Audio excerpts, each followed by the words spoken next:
can feel the weight of your arms, your legs, and your body slipping away. It's a pleasant sensation. You're free of everything holding you back. You can think with perfect crystal clarity. Your name is Lorraine Guston, but you've had other names before this, other lives. They're buried deep inside. But now as you begin to float freely, they start to rise up within you. You can see them clearly. Now, search them for the most significant memory of your past lives. Open your thoughts and let the sights and sounds come in. I'm sewing. I work in a dressmaker's shop. Good. What year is it? A long time ago. Okay, good. Now, look around you. What do you see? What's happening?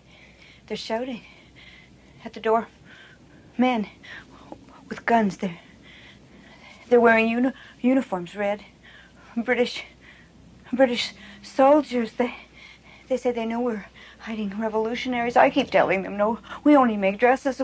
We don't know. We haven't seen her. Oh, God, they don't believe us. They don't believe me. Torches, they're setting the shop on fire. They won't let us out, please. Oh, God. It's all right. No, it's all right. Mrs. Guston, listen to me. It's all right. It's all right. The fire is disappearing. You're safe. You're safe. It's going away. Everything is as it was.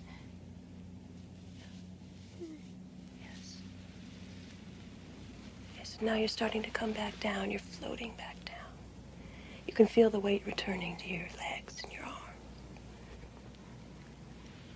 I'll touch your hand, and when I do, you will awaken feeling refreshed, and you will remember everything you've seen. 1, 2, 3. I don't know how to thank you, Miss McNeil. I feel better than I've been in years. For the first time, I understand why I'm so afraid of fire and men in uniforms. And to think it was a memory, and from so long ago. If we all knew that we'd lived before, and if we could remember those past lives, we'd understand ourselves so much better. Maybe we'd be kinder to one another, knowing that in a previous life we were poor or hurting or hungry. Oh, thank you so much. You're welcome. Have you ever tried yourself? It's ironic, I suppose. I've never been able to remember any of my own past lives. But I keep trying every day. Someday, who knows?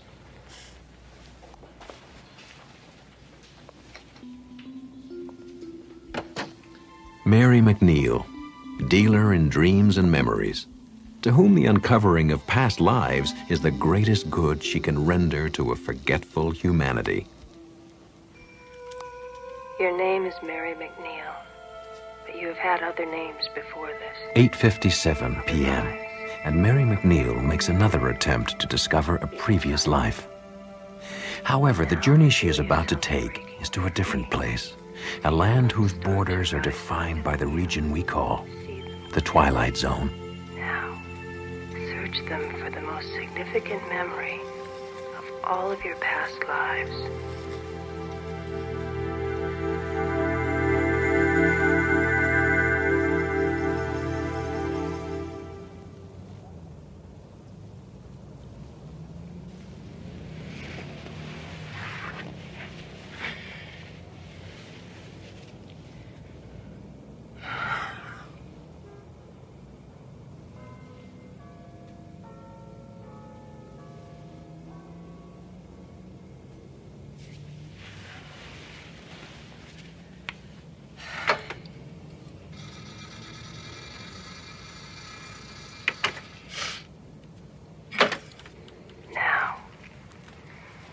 Search them for the most significant memory of all of your past lives.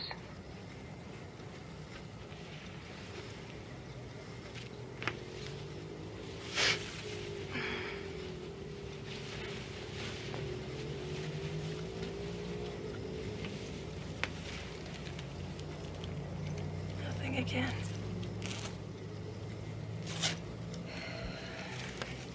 Well, at least I got some sleep.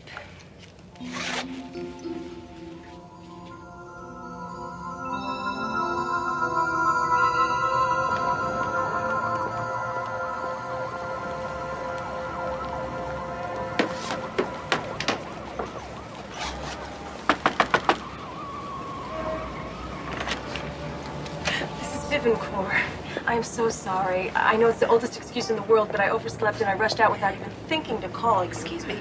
But have we met? Oh, of course. We made the appointment by phone. I'm Mary McNeil. You called me last week about wanting help with your memory? You must be mistaken. There's nothing wrong with my memory. Oh, certainly. What I meant was the memory of your lives before this one. I can assure you it's a very simple process. In my last life, I was Corporal Lon Desmond. I fought in the Second World War and won the Medal of Honor. Awarded posthumously, of course. But you know? But how? The medal? It was nothing. I jumped on a grenade to save my squad. That's amazing. How did you know that? Look, I really don't have time for this sort of foolishness. Thank you, and good day.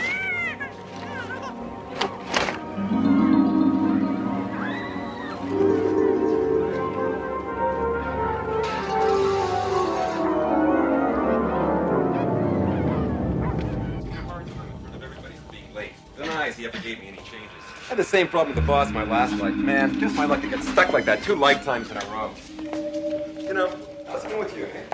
What's up? You having a good time?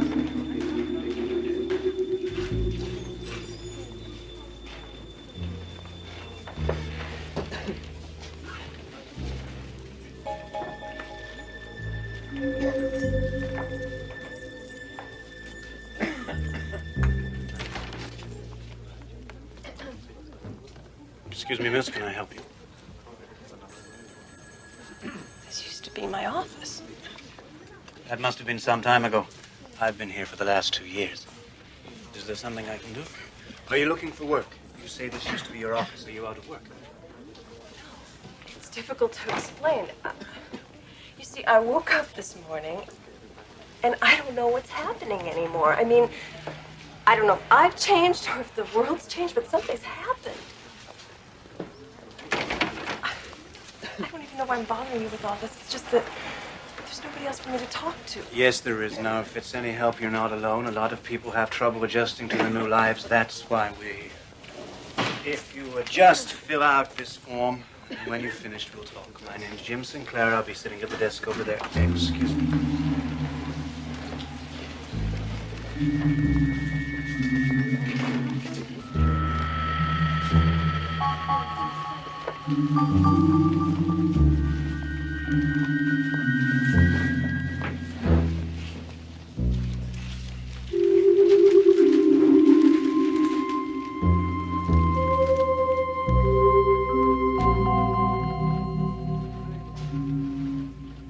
What's a regression therapist? It's nothing. I don't think it matters anymore. Relationship counselor, self-help instructor, 2 years as head of a crisis counseling unit. You have a high priority on helping others, an admirable quality. I see you didn't list anything from your previous life. I didn't know that you could. It helps, particularly when you've developed no skills in this life. Now, if we can just run through the jobs you had in your last 3 or 4 lifetimes, starting with the most recent. We won't go back more than a couple of 100 years. There's not much call for blacksmiths.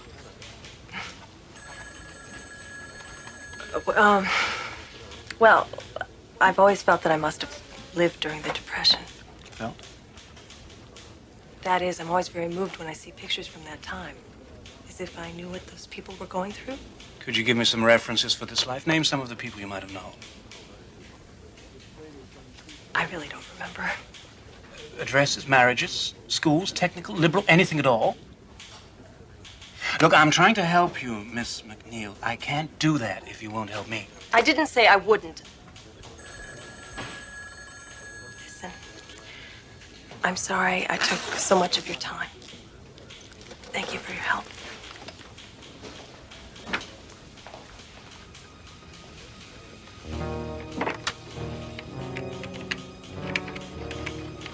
Sinclair here.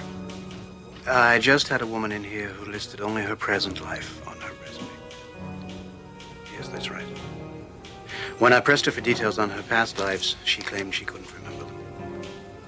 No, I don't think she's a new soul. She didn't have that vacant look so many of them have. Mary McNeil. Yes, I agree. She could be the one we're looking for. So her behavior was significant, you say? A lot of people disapprove of what we do. Doesn't sound like disapproval. It was more like shock, as if she'd never seen such a thing before. It's possible she's been out of circulation for a time. That happens. And then there is the other possibility. So we discussed, but I'm not ready to accept that theory. There's something wrong here. I think she's hiding something, this one. Before we do anything, we must be certain. Will you bring her in? If we don't decide to kill her first.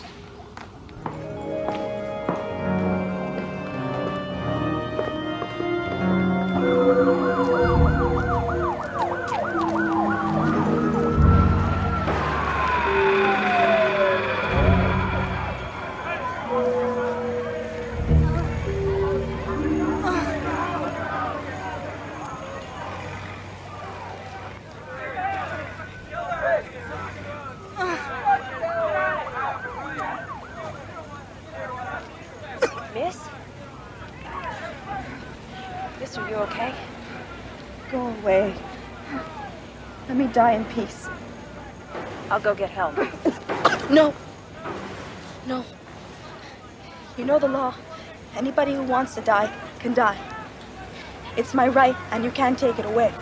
I've chosen exposure, malnutrition, sleeping pills. It's a lot cleaner than a bullet, isn't it? Guns scare me. A lot of things scare me. Why in God's name do you want to die? In my last life, I had a nice job, a nice family. People liked me. Can you imagine that? But now look at me. Look at me. Look at this body I was born in. I have tried everything, and nothing works. I'm going to start over. I'd like to go to sleep. No. What do you care? I care plenty. Not because of what you look like or who you are, but because you're needed in this lifetime. Surrendering is wrong. You're needed in the here and now, not in your next lifetime. Nobody needs me. I need you. Seems I don't have anyone or anything. Maybe we could start over together. Can you give me that chance? Can you give me that much?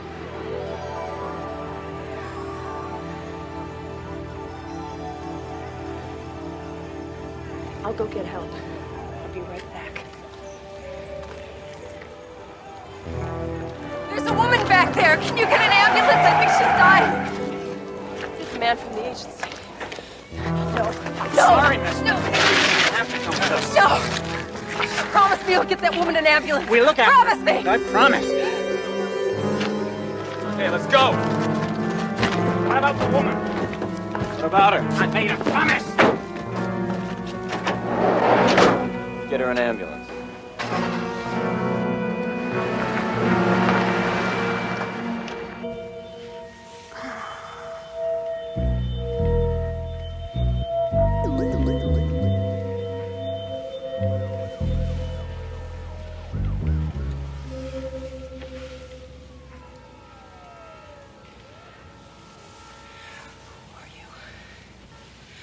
Why are you doing this to me? Call us concerned citizens, Miss McNeil. We're part of a group not quite sanctioned by our government, but then not entirely denied either. We play hide and seek. We seek out people like you, your kind. What kind is that? Well, that's what we've brought you here to determine. Who are you, Miss McNeil? Really? I've heard that you claim not to know who you were in your previous lives. You must understand that that's quite irregular. It's utterly unheard of. And we can find no documentation on you. No identity papers, no place of residence. It's as if you did not exist. And if you do not exist, then no one will miss you. So you see, it's in your best interest to cooperate with us. What are you trying to hide? Who were you in your previous lives? I told you, I don't remember. Remember. Remember what? Names? Places? Body counts? Have you been to Moscow lately? Guyana? Uganda? What names did you go by in your past lives? The Borgias? Attila the Hun? Lady Macbeth? We can run down the whole bloody litany if you like, if it helps to jog your failing memory. Haven't seen our friend Adolf in a while. Could there be a little Führer hiding in there? Leave me alone. You could be telling the truth. If she is, and she's the one we're Not looking in for. front of her. If she's telling the truth, we're going to find out soon enough.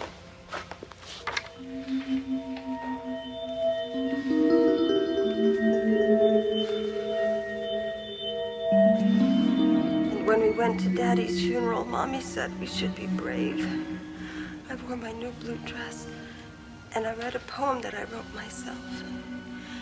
After it was all over, Mommy said we had to move. Earlier. But I didn't want to. Go earlier. I don't know. Who were you? I don't remember. I'm going to double the serum. That could kill her. We're going to have to take that chance.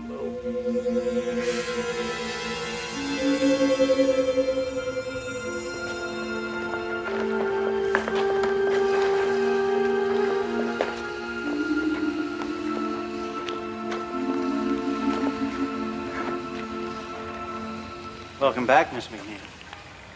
My head. It'll soon pass. You were telling the truth. For what it's worth, we're sorry we had to put you through all that. But you're free to go. Just like that. What about my life? What? Sorry, wrong number. Just hang up and walk away like nothing ever happened. Precisely, Ms. McNeil. Unless, of course, you would care to work for us. See you in hell first. Sinclair, get us some water.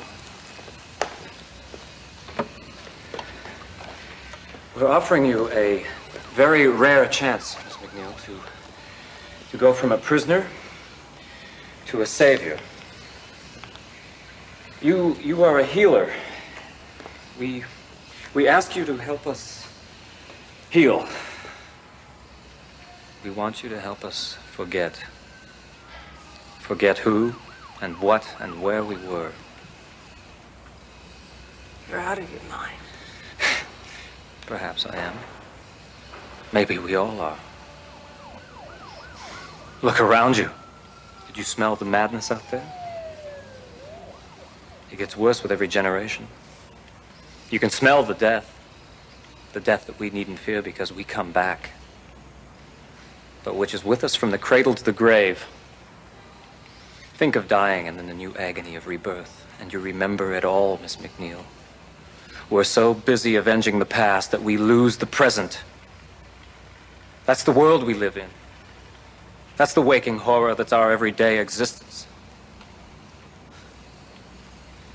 What can I do to help you? You have a gift. We need you to teach us that gift. We need you to help us let the past be swallowed by silence. No more carrying grudges across the centuries. No more longing for days and lives past. Just the moment. And the thrill of making this life as good as it can be. We've waited so long for you, Miss McNeil. If we were harsh, it was out of fear and hope. When we first met, I knew you wanted to help people. We're giving you the greatest opportunity that's ever been given to a person. Help us, Miss McNeil. Help us to forget.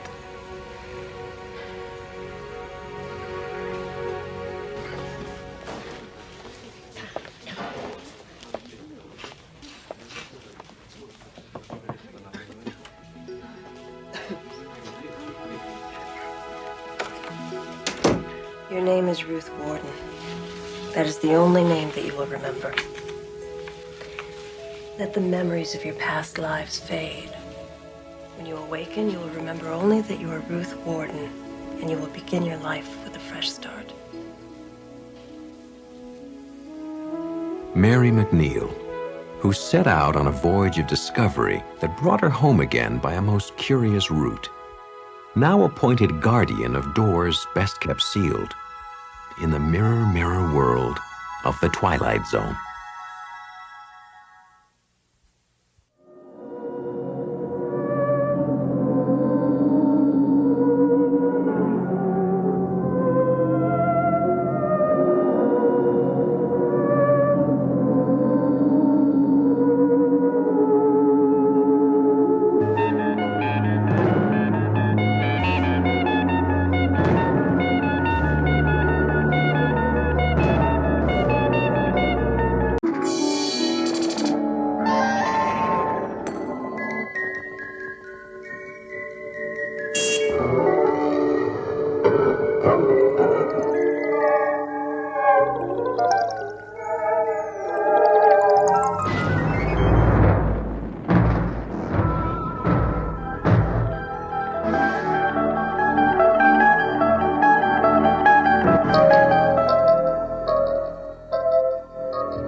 On the frontier, any frontier, there can be little margin for error.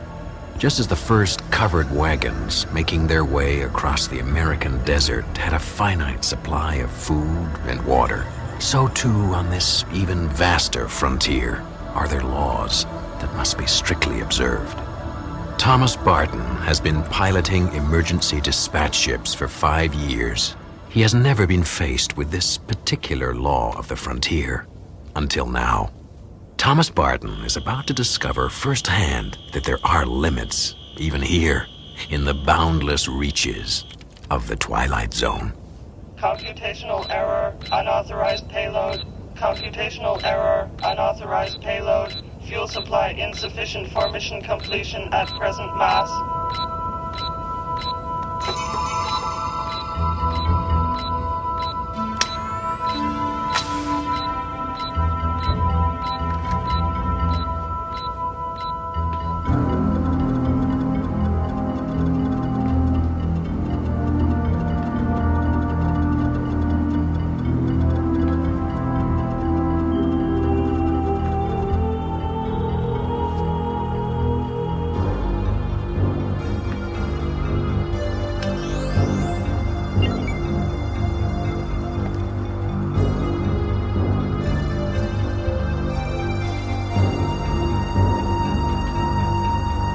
All right, come out of there.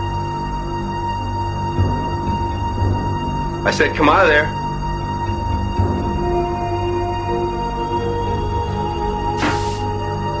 right, hold it right there. Right there. All right, come out real slow. Come on. Come on. All right. I give up. Look, I know I shouldn't have done this. Who are you? I was going to Mimir for the Linguistics Academy there. And then I heard your ADS was going to Woden, so I...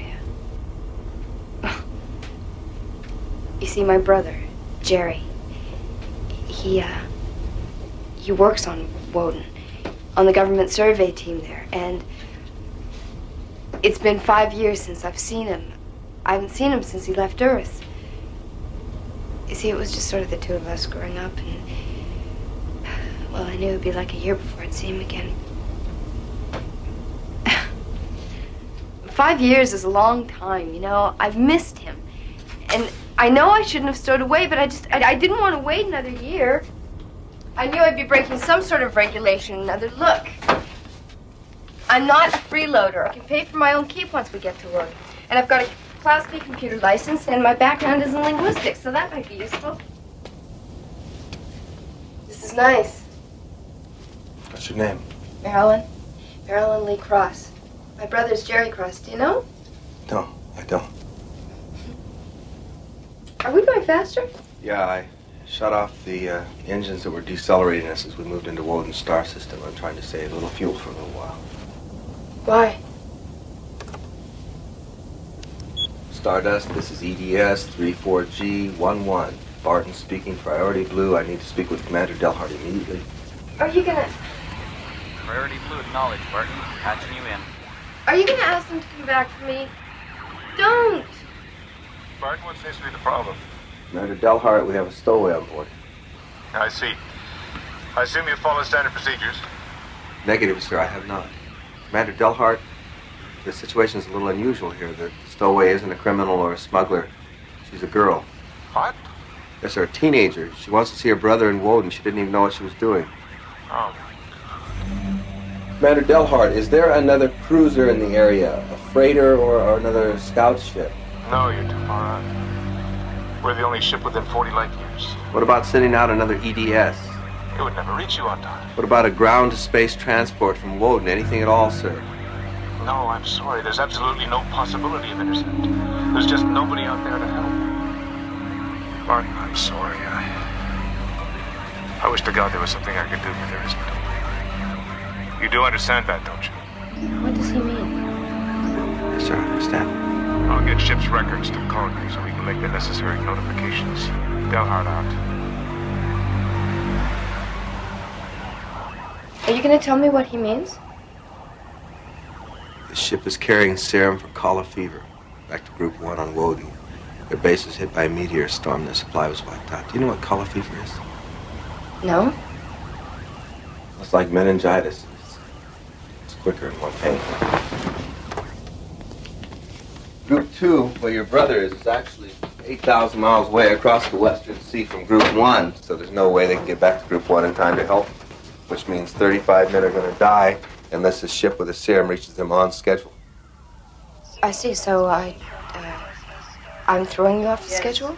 EDS, this is ship's records. EDS. This is EDS, I acknowledge.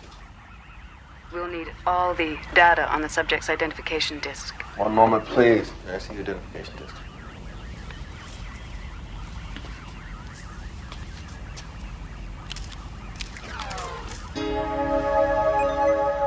ID number T837-Y41, name Marilyn Lee Cross, date of birth July 7, 2040, place of birth Grand Rapids, Michigan, American Commonwealth, Earth. Original destination. Port City, Memer. Time of execution. What? What does she mean? At what time was the stowaway ejected from the ship? I'll inform you later. Ejected? She can't be serious. Now listen to me. It's my fault because I should have told you as soon as I found you. And I thought maybe once I contacted Delhart could do something about it. I don't know. If you eject me, I'll die. I realize that. Warning. Fuel supply insufficient for mission completion. Moving to condition yellow.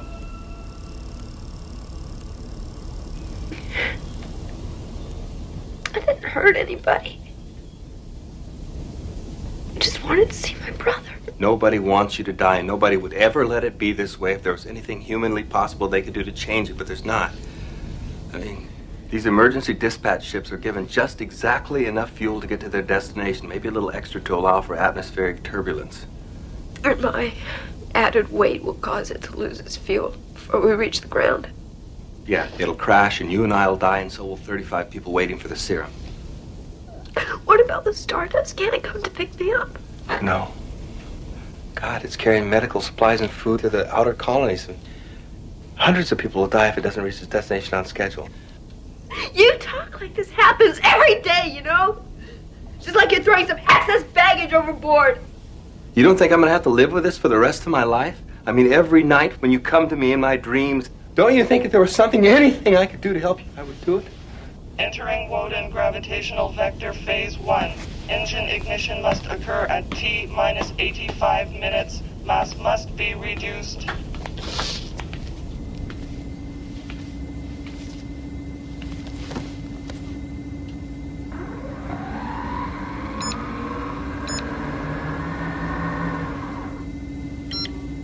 It's all just numbers, isn't it? Ratios. Equations. It's nothing personal. It's just mathematics. Yeah, you're right. You're absolutely right. It is just mathematics. I mean, H amount of fuel won't power the ship safely to its destination with M plus X amount of mass. It's as simple as that. X. That's me, isn't it? The unwanted factor in a mathematical equation. I can go alone, or I can take 35 others with me.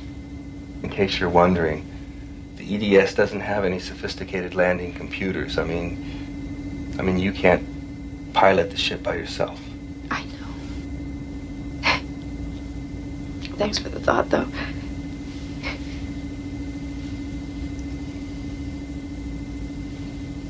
Isn't there anything else? What, jettison? These things are designed pretty lean. I mean, there's hardly an extra kilogram.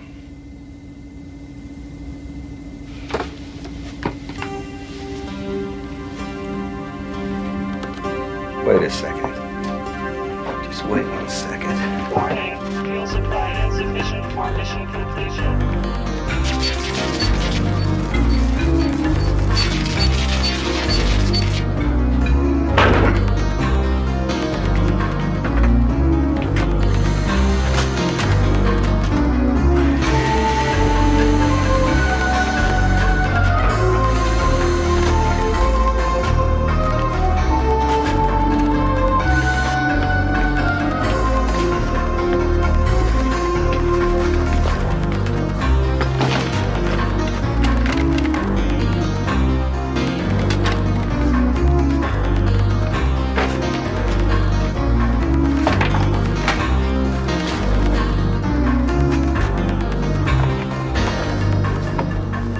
Enough?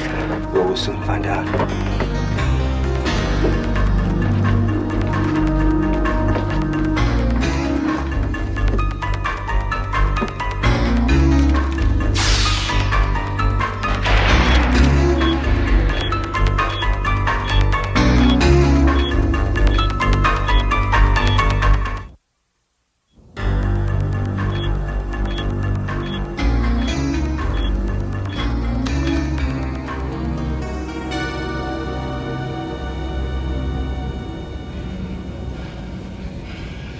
Damn it, that's not even half what we need.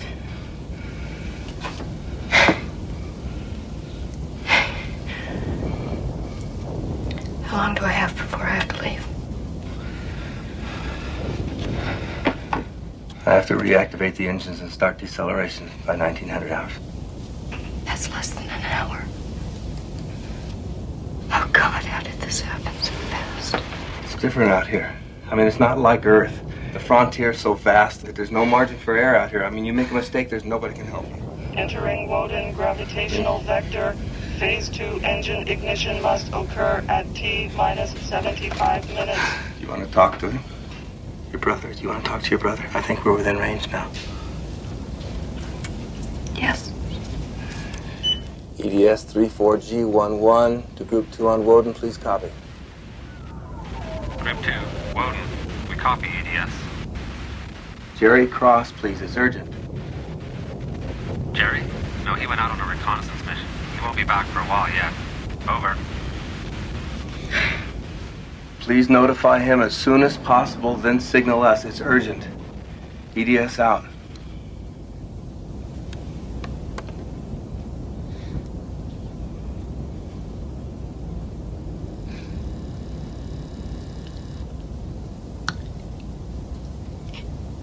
It seems to go faster all the time, doesn't it? I just want to hear his voice. I think when I hear his voice, I won't be so scared. It's cold in here. Is it cold? No, it's, yeah, it's colder than it should be here. Maybe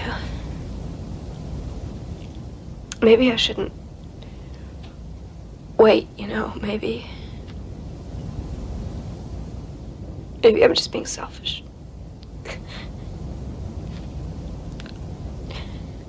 Maybe it would be better for Jerry if you told him afterward. No. No, that's not what he'd want. He'd want you to wait.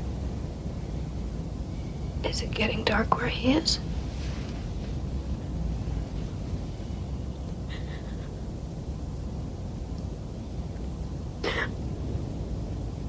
I've heard everyone I love. I've been so stupid, so selfish. It wasn't your fault. It really wasn't your fault at all, and they'll understand that. I'll never be able to tell them. I never took them for granted.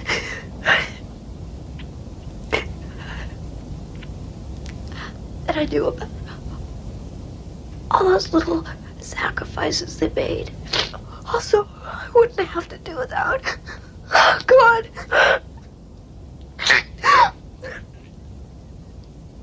Never being able to tell them how much I love them. They know.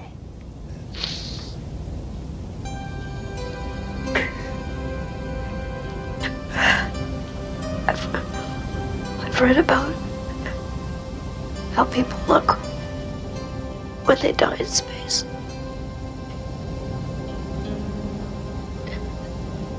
But I didn't do anything. I didn't do anything to die for. Please, I know you didn't. I know you didn't, and I know you're not to blame, and I'm sorry. Do you understand me? I am so sorry.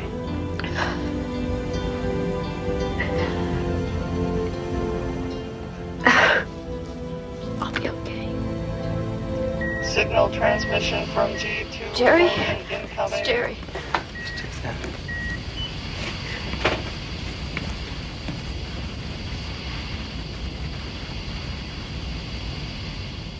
Cross here, what is it?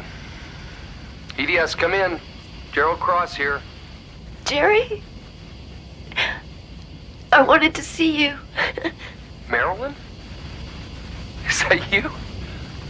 What are you doing on an EDS? I wanted to see you, Jerry, so I hid on the ship. You hid? The stowaway. I didn't know what it would mean. Oh, Marilyn, what have you done? I didn't mean to hurt you, Jerry. I just wanted to see I'm sorry, don't cry, sis. I didn't mean it to sound that way. It's just that it's unfair. It's because of me. Oh, don't feel like that, Jerry. Don't let me go knowing you feel like that. EDS, have you called Stardust? Is there anything? There's nothing he can do, Jerry. He tried everything. No one can help me now, I know that. I just wanted to say goodbye, Jerry. The planet's starting to swing. We're losing contact with the base now. Jerry, you're fading away, so I have to say goodbye now. But maybe we'll see each other again.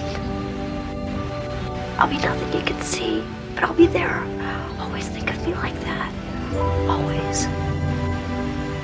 Always like that. Never any other way. Goodbye, Jerry. I love you. Marilyn, I love you.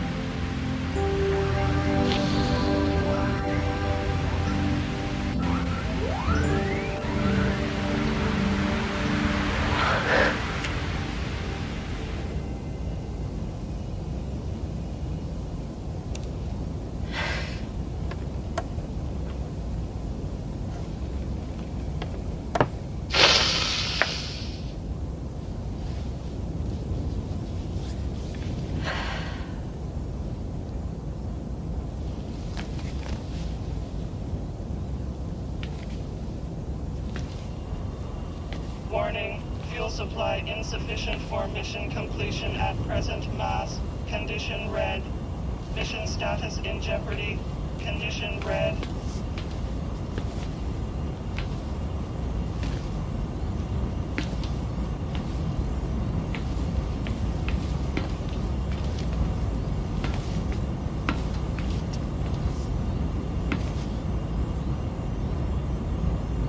I'm ready.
darkness, Thomas Barton hurtles towards his destination with the realization that there is room for emotion on the wilder frontiers of the universe. Emotion and the memory of a girl who had not known that sometimes it takes a human life to balance a cold equation in the black geometry of the Twilight Zone.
Alex. General? Ranks later, all right?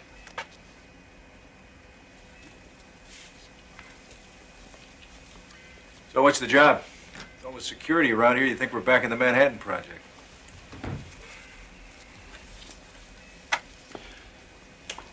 2 months ago, this was a research lab. Government contract, particle physics, that sort of thing, nothing unusual. Then something happened. The research team was running a new experiment on wormholes, theoretical subspace corridors like black holes, go anywhere in the galaxy in a second. Things got out of hand. When they cleared away the rubble, they found what's on the other side of that wall. Here. Better put these on. They'll help a little, but try not to stare directly into it.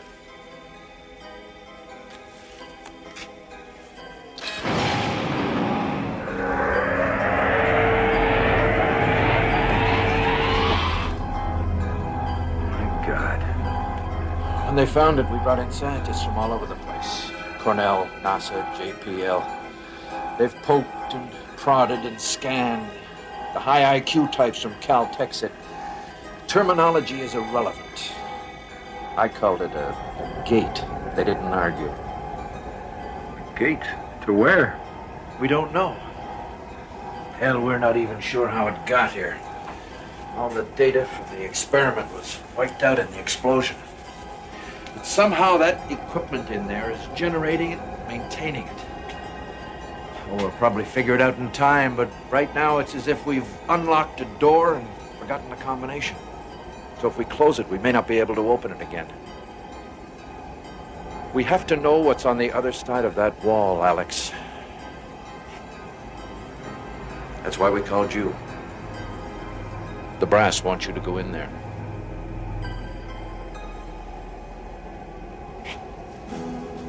Alexander McAndrews, former test pilot, with a paper trail of commendations and a closet full of broken records. A man for whom the unknown is to be faced, not feared, conquered, not surrendered to. Alexander McAndrews, who is about to face yet another unknown. But this one is unlike all the others, for this one burns at the very heart of the Twilight Zone. You weren't the first one on our list, Alex. They went before you. Second Lieutenant Emilio Perez, Sergeants Evelyn Marks, Len Sinclair, and a captain, Henry Kincaid. They volunteered. We gave them the best equipment we had. And one by one, they went in that gate. None of them have come back. No contact?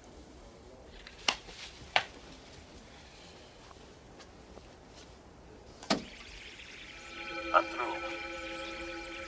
It became gone. There's something here. Can you see it? Can.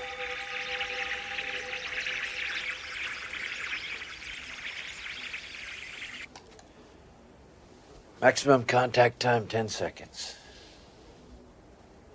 It's static. 4 people, Alex. 4 good people. The State Department wants to close us down. Just pull the plug. Try to forget it ever happened. Pentagon wants to push ahead on grounds of national security.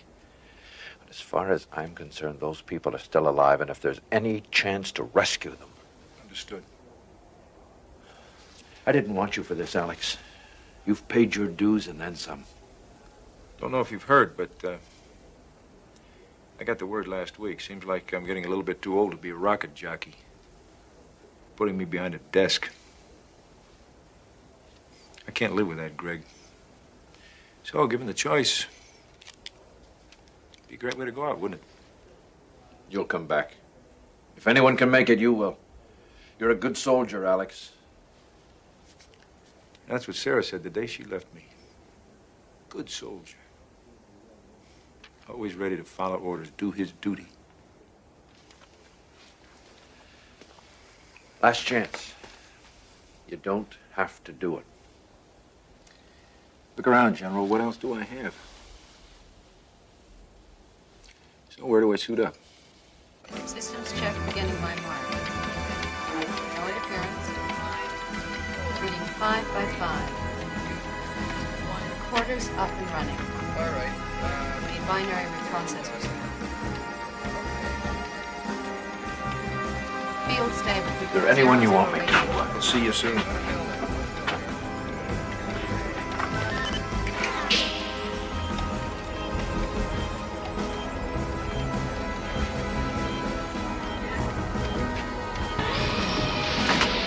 Goggles on.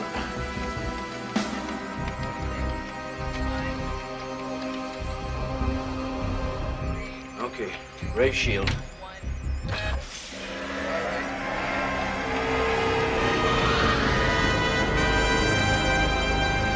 All right, Alex, we're cleared to proceed. Now remember, no heroics, strictly threat analysis. Just go in, take a fast look around, then get out of there. You copy? Affirmative, General. Entering the gate.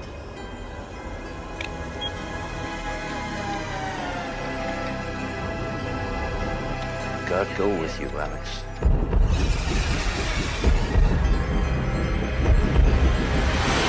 You're a white light.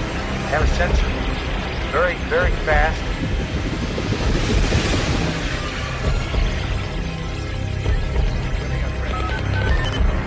We're losing contact, General.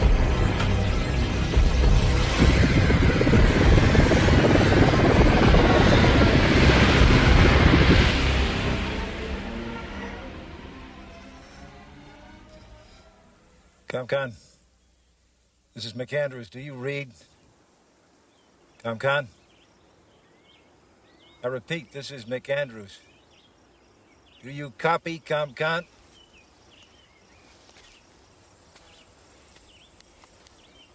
I don't know whether you're getting any of this or not, ComCon, but I'm going to keep recording anyway. I found a glove. Appears to be one of ours.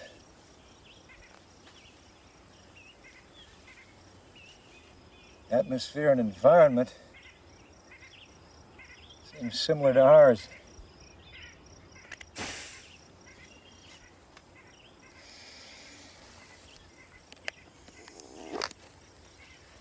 Oxygen atmosphere, all right. Sweet, cool, crisp air. I don't see any sign of the gate from this side. Perhaps it's not in the visible spectrum here. Moving on.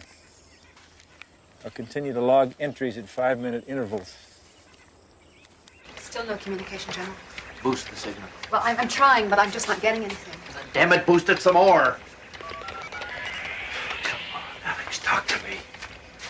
Where the hell are you?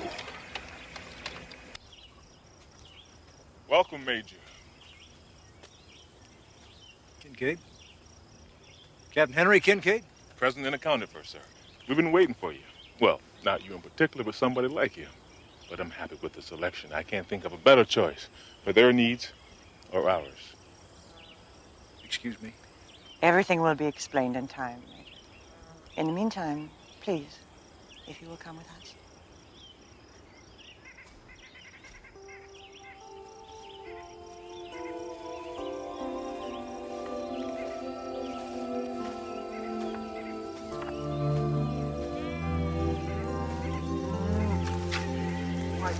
What is this place? Call it heaven.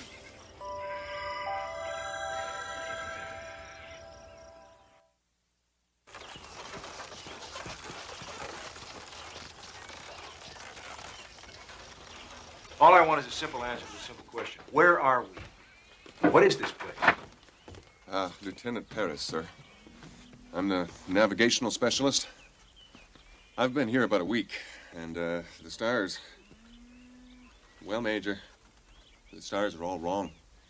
I don't know where we are, but it's not Earth. And frankly, I don't think we're even in the same neighborhood anymore. Why haven't you tried to get back? We can't go back. We've surveyed the area.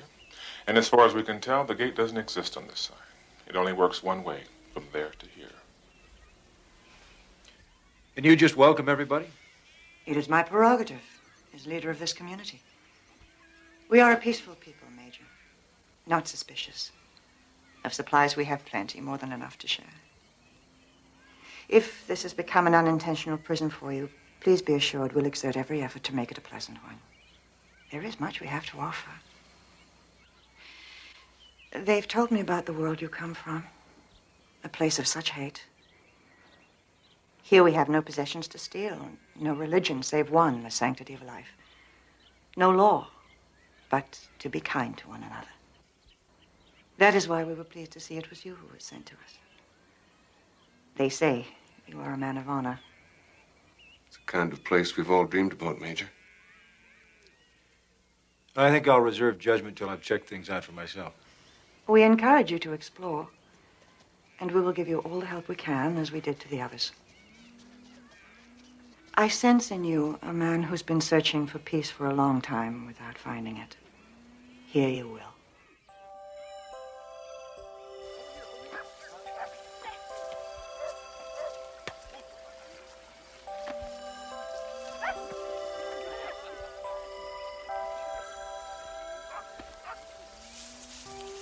You do not play, Major? Too old, I guess. That will change. I'm not quite as old as you think. Have you had any luck trying to find the way back? None, you were right. Dawn to dusk, we searched every square inch of the area I came through. Nothing. It's a funny thing, though. The more time I spend here, the less I begin to worry about it.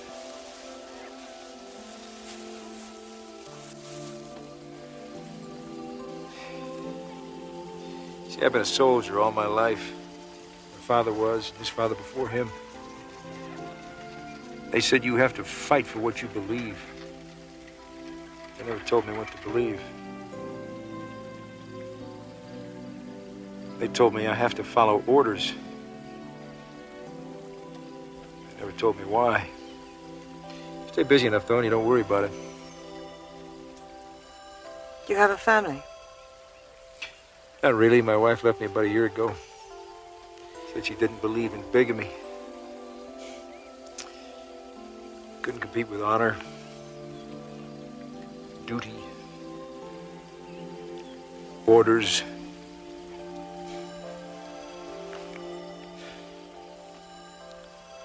I'm glad you're here, Alex. I'm very glad.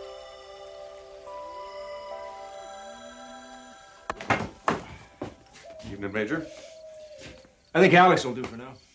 You seen Barron? She was here a little while ago. She'll be back in a few minutes. Thanks.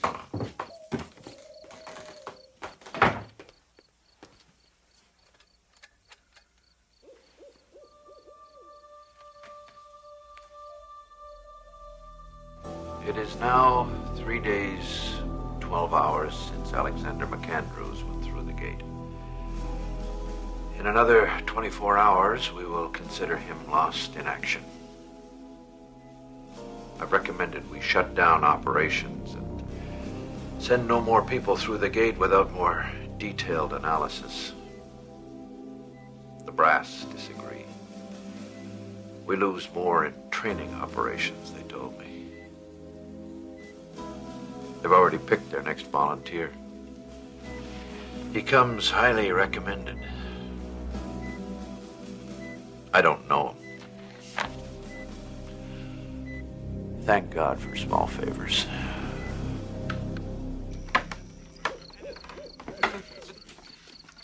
This place is heavy on us. It's incredible.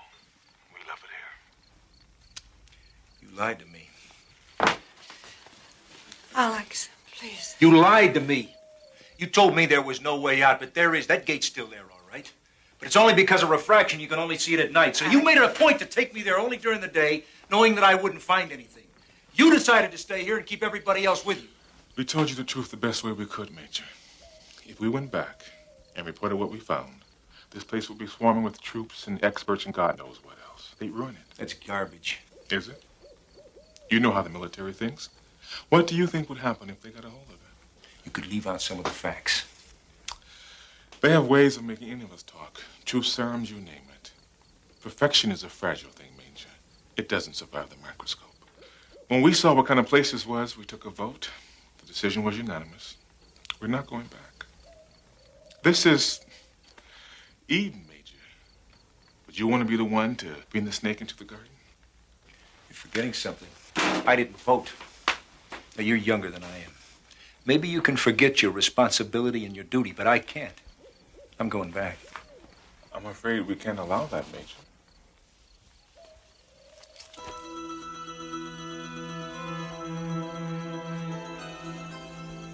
See how easy it is? The first solution of the angry man. How many other guns you want to turn loose here? I don't want to hurt you, Kincaid. But I'm ordering you to get out of the way. Then you'll have to kill me, Alex.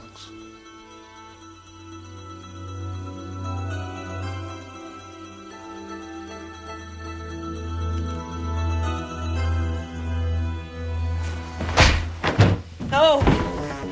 Alex!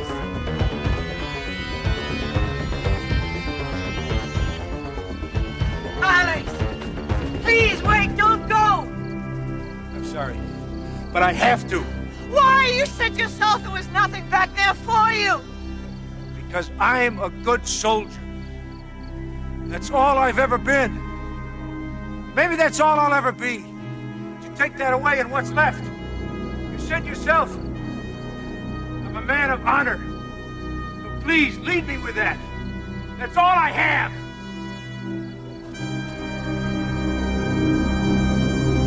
So you're convinced they're a totally agrarian society?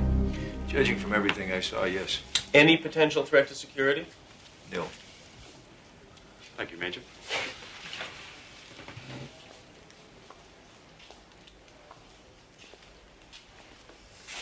I think we're in a perfect position. The press isn't aware of the situation. It's a whole new frontier.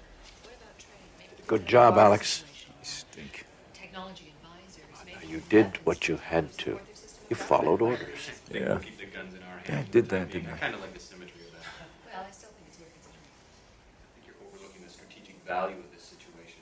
The first strike potential is enormous. There's nowhere we couldn't hit with troops or tactical nukes in a hot second. Hell, we could even store the stuff up there, and no one could take it out with the first strike. Tell me something, Greg. Get their hands on the same technology. Would you have let the snake into the Garden of Eden?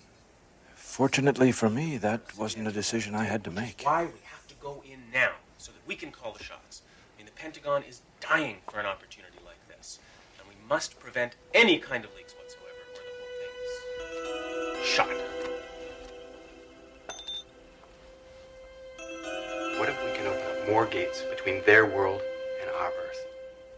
We can use it as a transfer point for troops and material. Clandestine and preemptive actions could be achieved without detection. Alex! Alex, stop!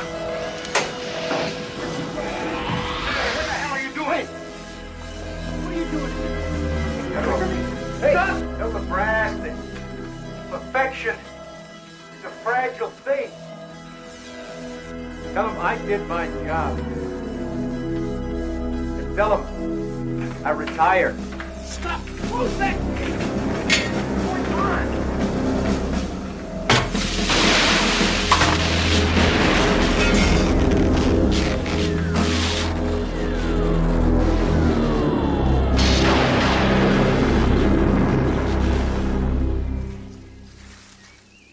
Are you sure they won't build another? It's a freak combination in the first place. If the gate were still there for them to study, maybe they could duplicate it. But it's gone permanently. So what do you do now? For the moment, absolutely nothing. Major Alexander McAndrews, retired, who learned that there is a better world and that sometimes heaven is a place better left untouched by human hands.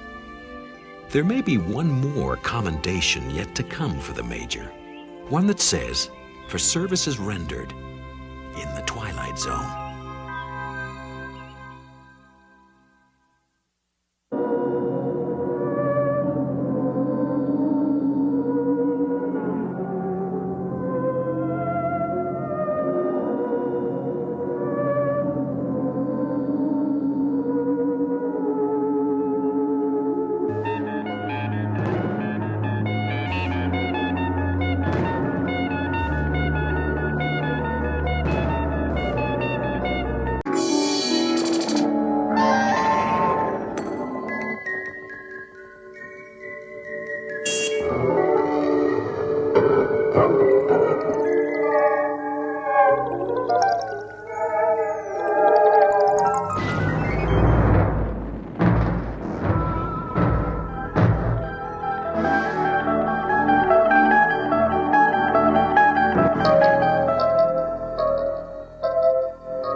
Andrea Moffat longs for true love, a man who is strong, handsome, and exotic, who desires her above all other women. She is about to learn that naivety has its price, and that the universe has a very curious sense of humor. Do you have the key for the other register? No, try the mouse. I think she had it last. She's not a mouse. Hamster? No, wait. Gerbil. Cute and fuzzy? Soft and squishy? You know, you're wasting your time with her.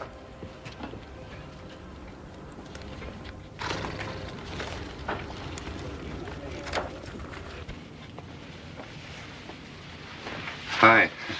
Elaine said you had the key for register 2. Oh, yes, I do. It's over there. It's no problem. Andy, I was wondering if you're doing anything after work tonight? It's nice of you to ask me. Yes, I am. I'm busy. But thank you.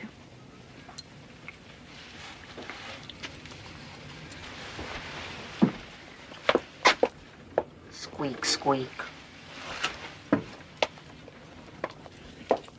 You know, you really shouldn't pass up Carl. He's not such a bad catch. I mean, someone like you can't afford to be choosy. Quiet, I mean.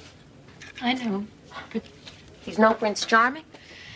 Honey, There ain't no such animal.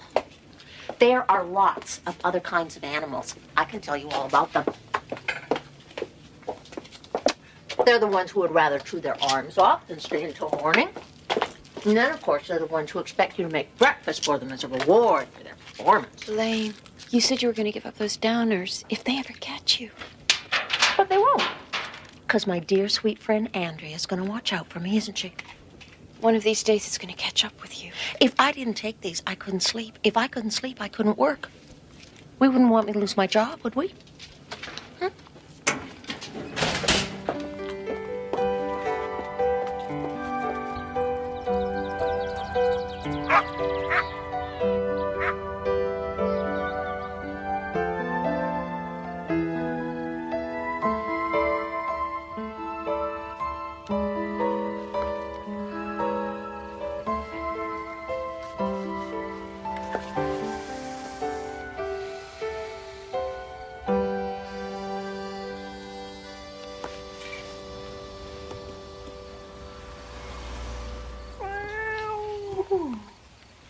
Hello. Hello there. I haven't seen you around here before. Are you friendly? Let me see. Oh, you're a big one. Let me see you. Let me see you. Oh, what's the matter? You don't have a collar, huh? Didn't anyone buy you a collar? You know? If somebody loved you, they'd buy you a collar. There you go, big guy. Like that. Ooh, you're thirsty. Don't you make a habit of it, though.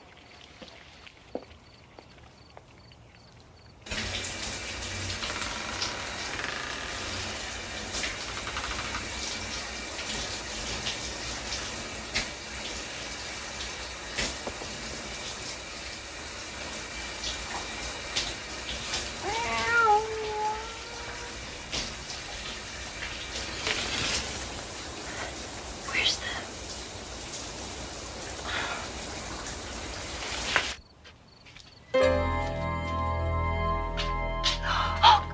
Scream if you must. I've checked out your place.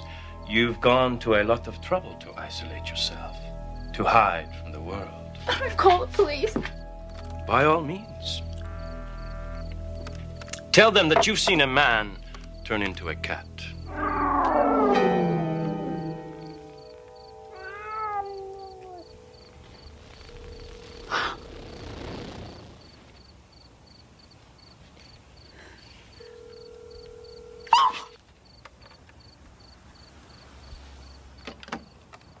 You really must buy a better brand of coffee. Now the Turks, they knew how to brew coffee. Even if they were barbarians, I won't hurt you. I came from Provence, originally, a long time ago. I was called Guillaume du Marchot. I had a great talent for two things, singing and making love.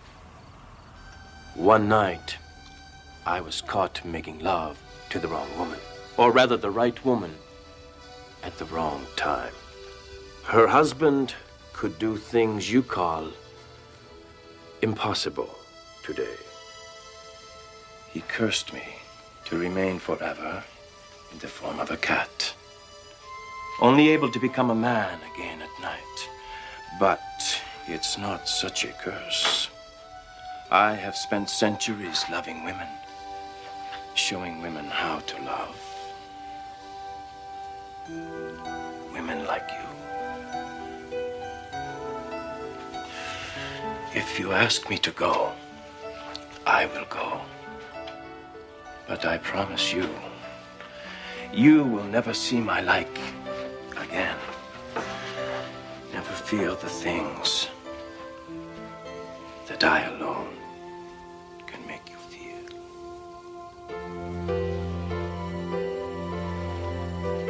This is a dream. It's a very nice dream, yes? Yes. No. Yes, it is. I just never thought that it would happen to me. You are the one, aren't you? Am I?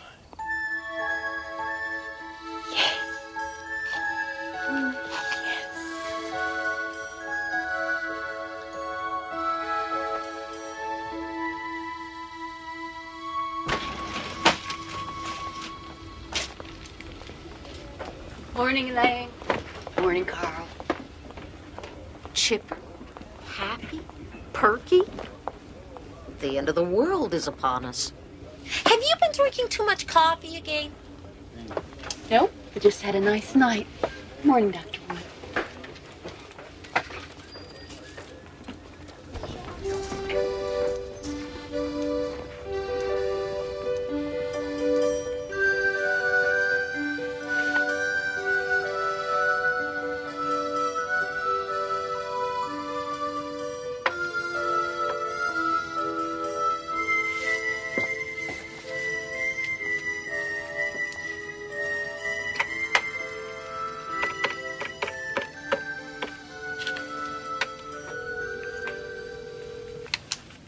What's he going to do? Meow at me?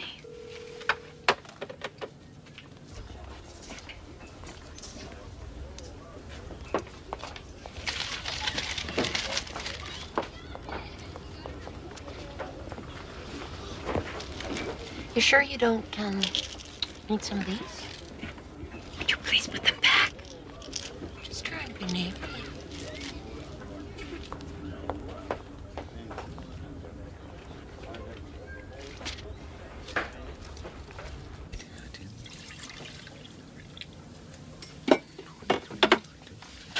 Inventory, Carl, huh?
I am telling you, nobody changes that much in a week unless there's sex involved.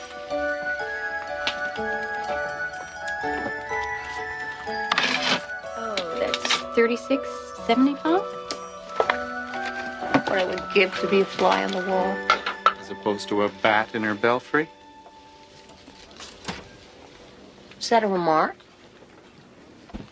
Hi. How are you? You know what? I have something for you. I have a present. Here it is.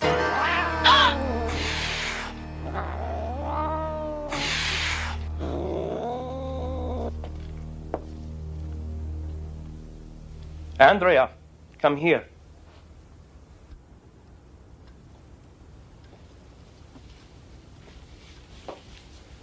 What were you thinking of?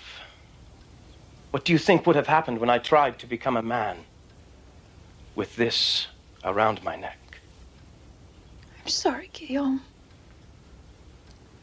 I just didn't want anyone to pick you up as a stray during the day. I didn't think. I haven't survived this long by letting some fool of a woman put a collar on me. No one owns Guillaume de Marchaux. No one. Do you hear? I'm sorry, Guillaume. I bought some other things for you. shirts, socks.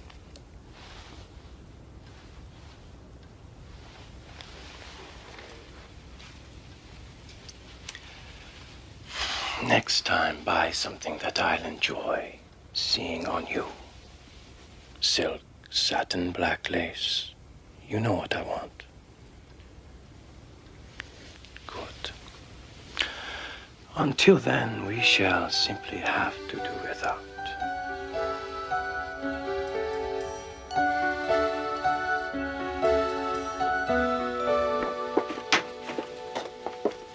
Long lunch. You've been late yourself sometimes.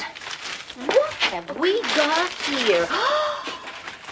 Oh, who is this for? Is this for Carl, baby?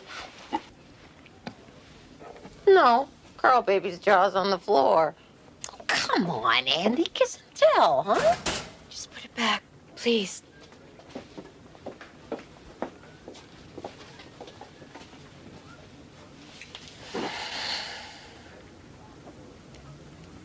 I think it's about time a certain fly made an appearance on a certain wall.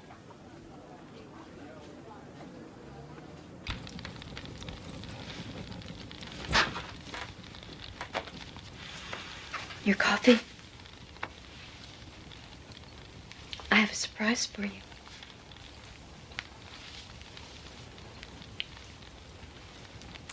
Yes, it's very nice.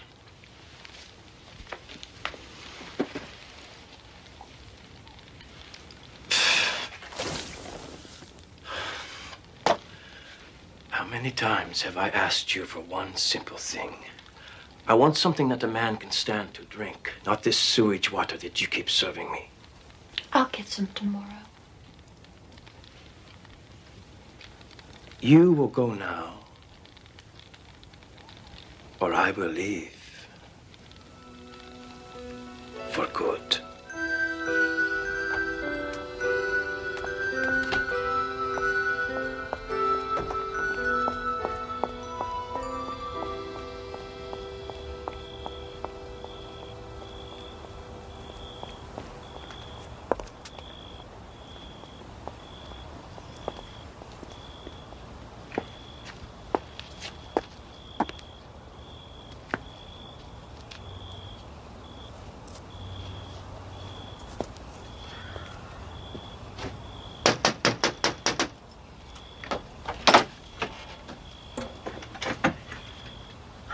Hi, I'm a friend of Andy's. Can I come in? Lately, Andy's been so, tense at work. I just thought I'd, stop in and see how she was getting on. I've heard a lot about you. Oh, nothing bad, I hope. That depends on what one means by bad, does it not? We have 20 minutes to become acquainted.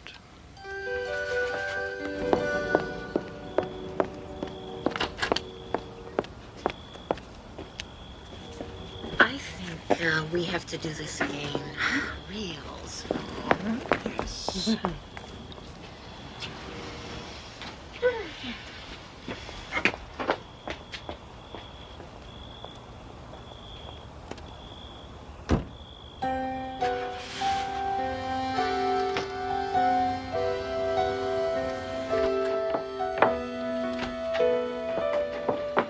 You just missed your friend, Elaine. I know what kind of a friend she is. How could you? I thought you loved me. Spare me the cliches. This isn't a scene from one of your silly books. I've been here too long. It's time I left. Oh, no, Guillaume. You can't. I love you. It is the way of the tomcat. I've had my fun, and so have you. Love had nothing to do with it. You're going to her, aren't you? Yes.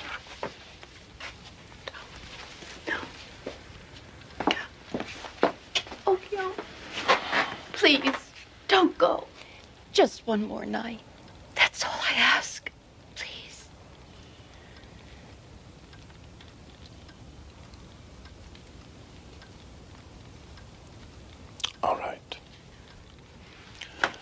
one more night. I'll make some coffee.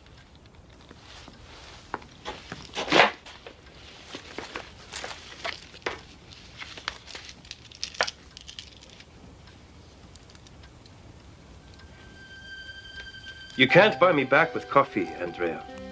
After tonight, it's over.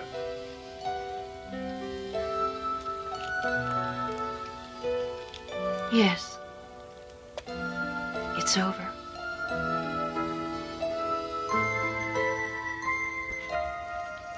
Your coffee.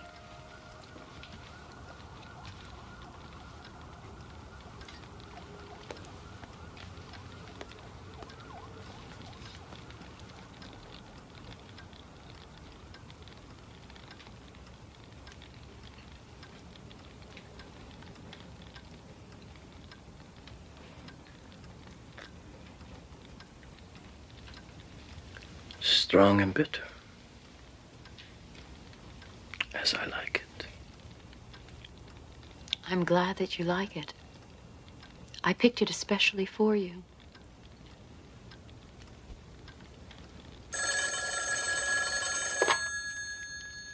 Hello? Oh, hi, Carl. No, it's okay. Don't worry about it. Yeah, well, Elaine does things like that. I haven't seen a movie in ages. Yeah, Friday night, that'd be fine. Sure. Yeah, I'll see you tomorrow.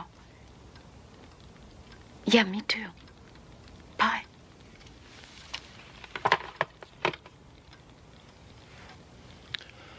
Poor Andrea.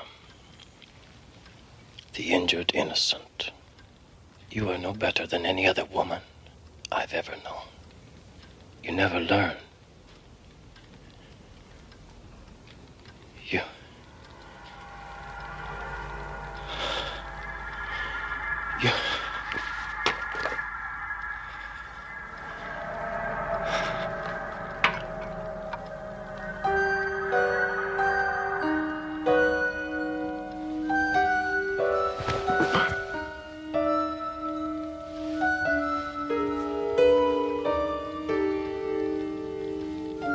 Oh, but I did learn.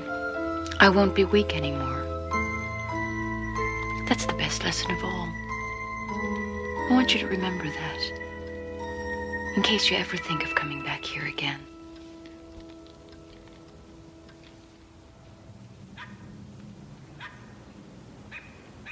Have you been here before? No, I haven't been here before. Sex? Male. He's a tomcat. Well then, what can we do for you today? I'd like to have him fixed. A lesson on romance versus reality, with a word of warning for those who want to mix the two. Don't. Or you may find your head in the clouds, your feet on the ground, and the rest of you somewhere in the Twilight Zone.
Sadler's is now closed. Please use the gallery exit. We're closed. It's very important. I'll only be a minute. We have a problem with the elevator. Hey, no, wait!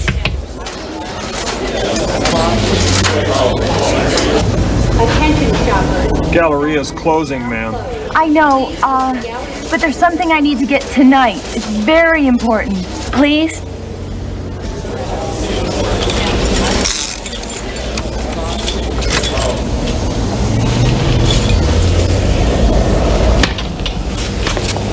Thank you. I'll only be a minute, I promise. Of course. Attention shoppers. Sadler's is now closed. Please use the gallery exit. It's just that way.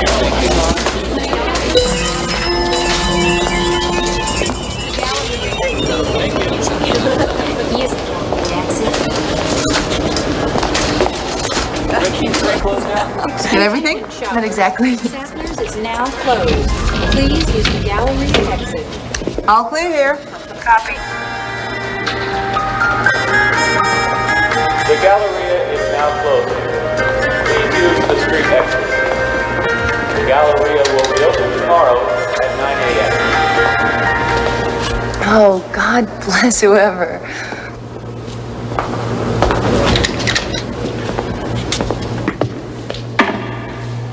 Galleria's closed, lady. Oh, I'll just be a minute, okay?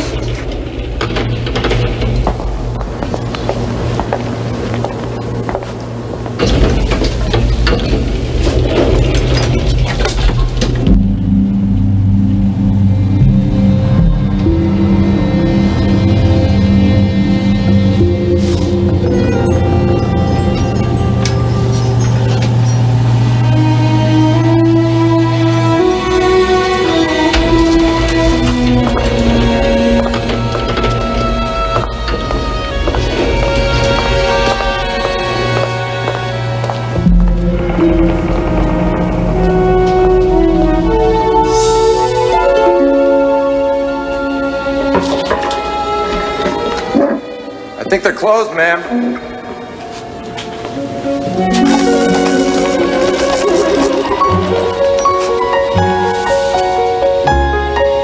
Hello?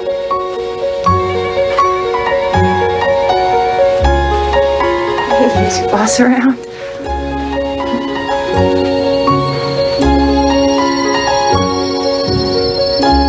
Is anybody home?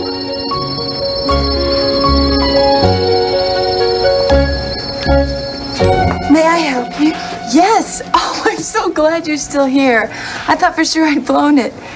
You know you're about the only store in the gallery still open? How may I help you? I'm looking for one of those cornfield kid dolls. I'm sure you know what I'm talking about. They're very popular. Oh, tell me about it. That's all I hear out of my landlord's little girl. That's who I want one for.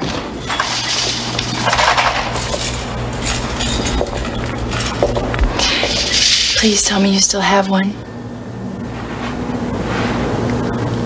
I do believe that we have a few left in the back for special customers. Well, I don't know what makes somebody a special customer, but I'd really appreciate it if I could. Wait right here. I'll get one for you.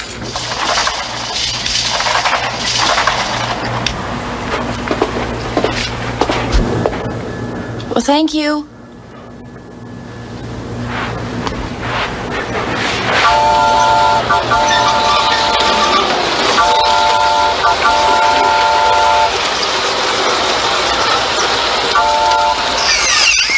Hey, Marcia. You scared the life out of me. Please forgive him. I'm always reminding him not to disturb strangers. Do I know you? But the boy, he knew my name. You must be mistaken. No, just a second ago he said my name, Marcia. Not Marcia. He must have said ma'am. Apologize for disturbing the nice woman and we'll go. Take me with you when you go. Please. I'm ready. Excuse us. Wait, what did he mean? Here you are, miss. Oh, that woman and that boy. Who? Those two. There was a woman and a boy here not 2 seconds ago. They've got to still be in the store. This will be cash, miss. Yeah. Oh, my landlord's kid is gonna do a backflip. You know, it's the least I can do for them. I moved in about a month ago. I didn't have any money for the first month's rent. I didn't even have a job. And he gave me the place anyway. And he gave me a lead on the job I got. And he's been a real doll. So, you've enjoyed this past month? Oh, yeah. New place, new job, new friends.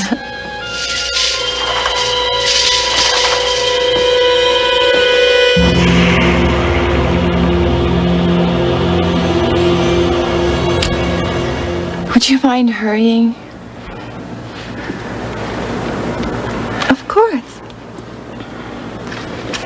It was important to you that you pick up the doll tonight, wasn't it? Oh, very. Jennifer's birthday's on Saturday.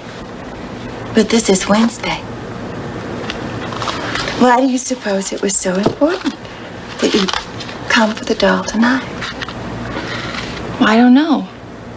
I was sitting at home reading.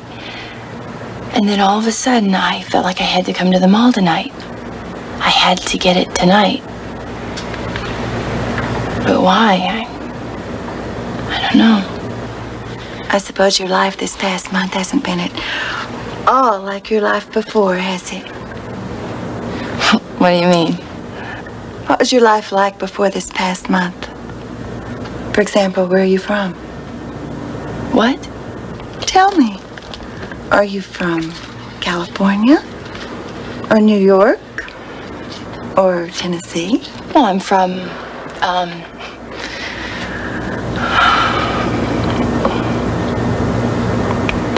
I don't remember. Do you have any identification? Of course, I have my temporary employee card from work. But no driver's license, no social security card? I just applied when I got the job. What are your parents' names? Do you have any brothers or sisters? Where did you go to school? Why are you doing this to me? You don't remember, do you? Remember what?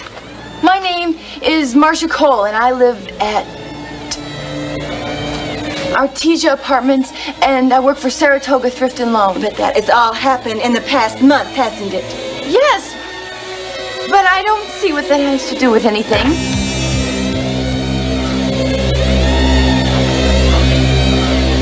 Where were you before this past month, Marcia? Why are you doing this to me? Think, Marcia. Think.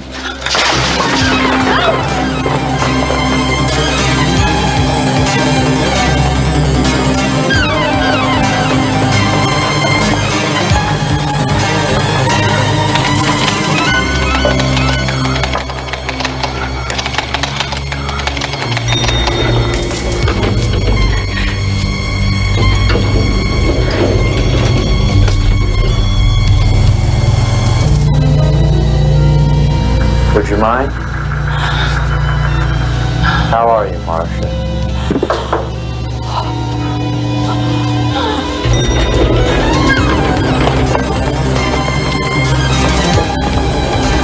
Don't run, Marcia!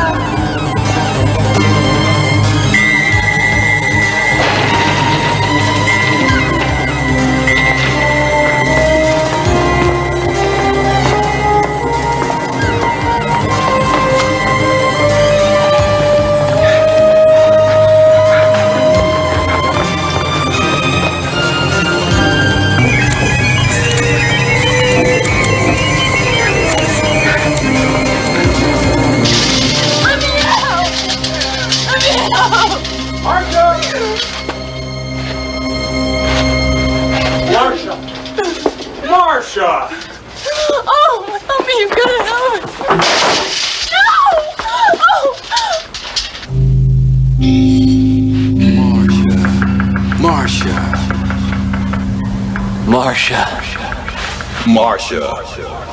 Marcia. Marcia. Marcia! No! Marcia!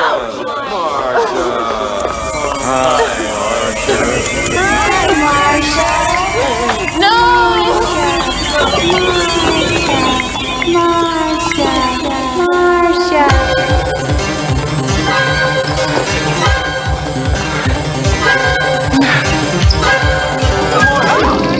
Don't be afraid, Marcia. Think. Think hard. Try to remember. Marcia! Marcia.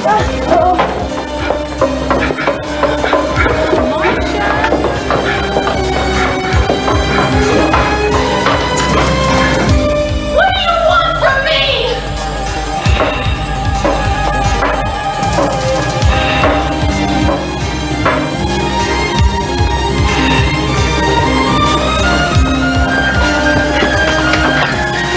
Wait for me! Marcia, open the door. Come on, Marcia. Marcia. Marcia. Marcia. Open the door. Marcia. Marcia.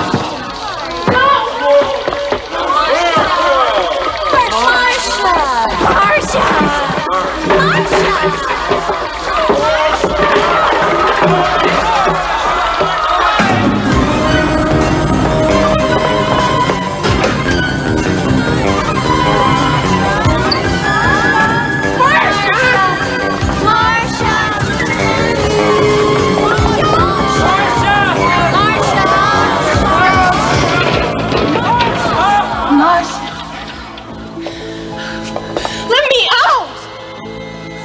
Please let me go home! Oh, dear. Oh, you're running yourself ragged. Marcia, you look so tired. Marcia. Marcia. Please, Marcia. Let me out. Please let me out. Let me go home. Marcia. Please, Marcia, stop running.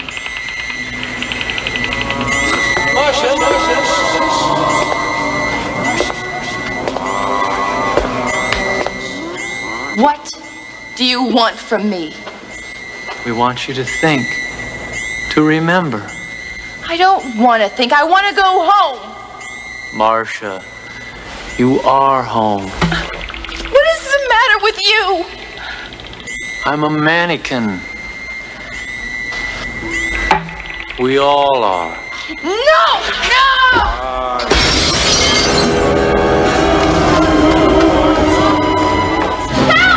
Help me, Judy! Help anybody, help! Don't be afraid. Marcia, we're all mannequins. And so are you.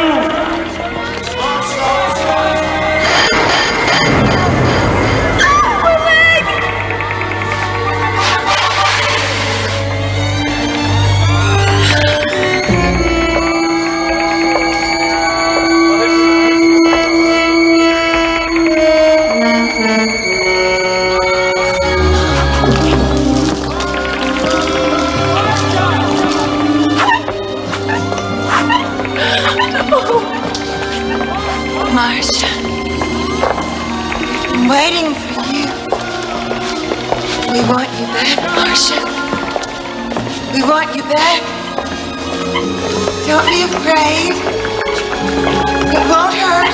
Marcia, come home, Marcia. Marcia. Stop this, Marcia.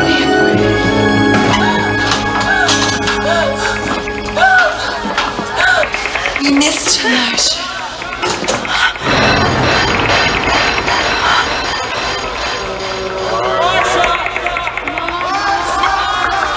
Please, Don't be afraid.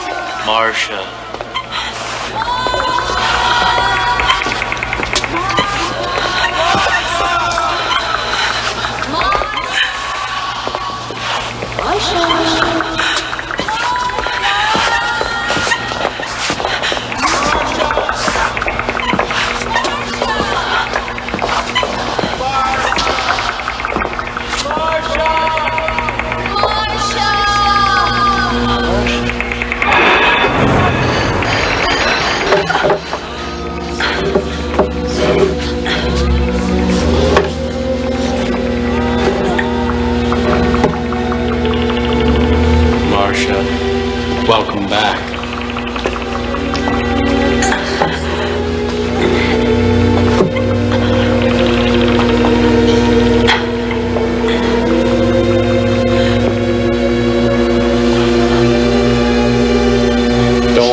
You had your turn to go out and experience the real world for a month.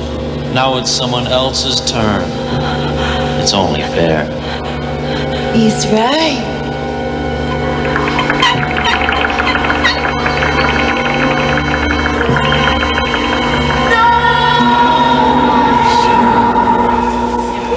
The Galleria. All of our shops are now open for business. We'll be open until 9 o'clock tonight. We'd like to remind our travelers that the Galleria offers 3 hours of free parking.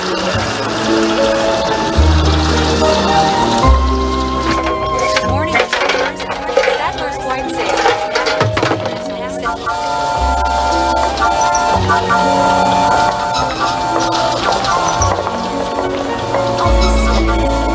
Imagine standing forever still, unable to act, to speak, to touch a reassuring hand. If you were released from such a fate, even for a while, wouldn't you hope to forget?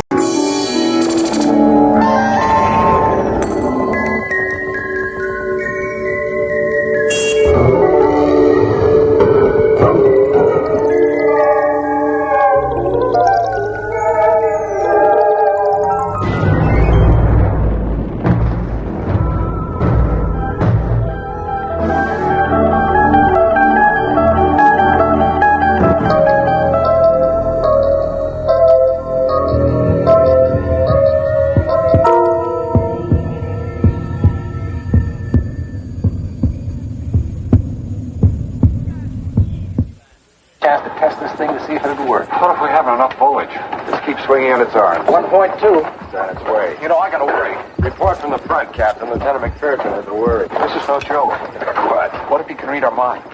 He's going to be real mad when he gets to me. 1.4. Keep moving around, you guys. Keep it quiet. Daddy, I'm scared. Am I wrong, or are you supposed to be in bed? Daddy, there's a man in my room. 1.6. Sweetie, you just had a nightmare. I was not. I saw him, Mommy.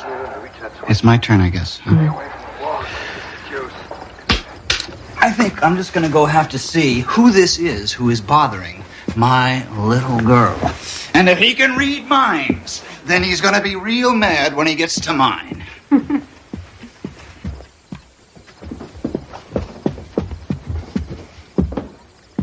He was over there, Daddy. He was watching me.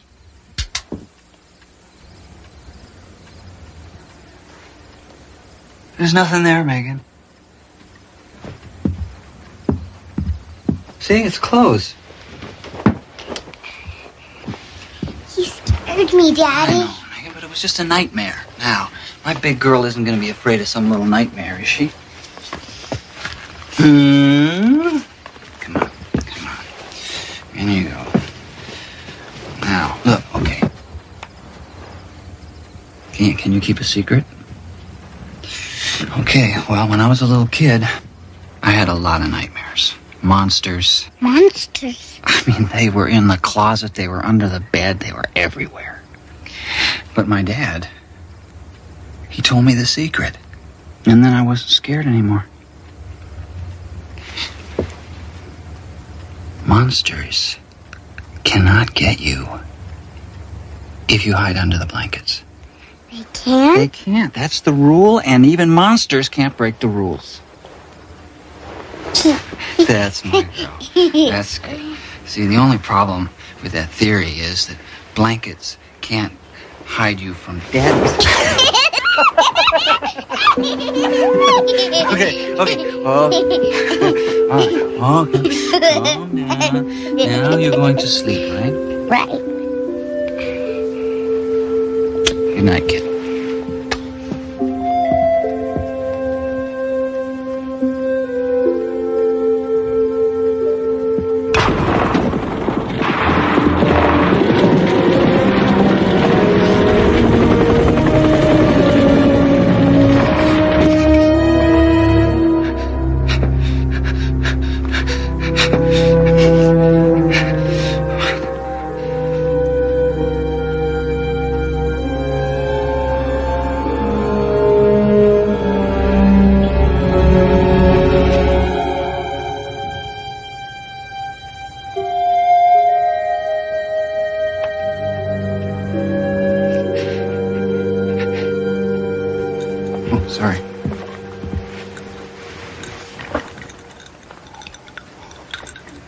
Jeff?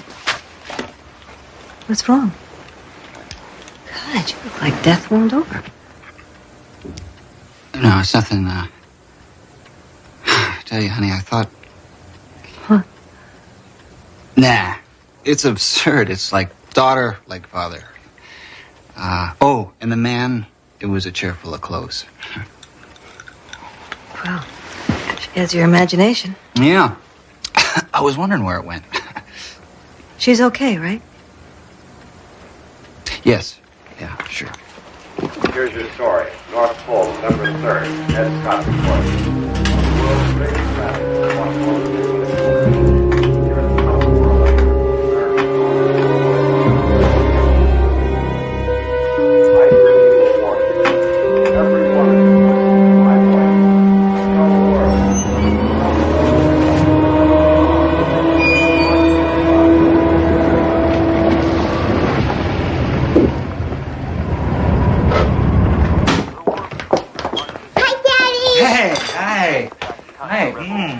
All right. Hello. Well, I have roast beef here. I have baked potatoes in there. I have salad right here, and I have wine. Now for you, you get milk. All right? How does that sound? Yeah, like paradise regained. Why don't you go wash up, honey? Hey. What's wrong? Wrong? Now, what makes you think that something is wrong? Clues, Sherlock. The last time you served wine was the day your car got banged up in the school lot. So what is it this time?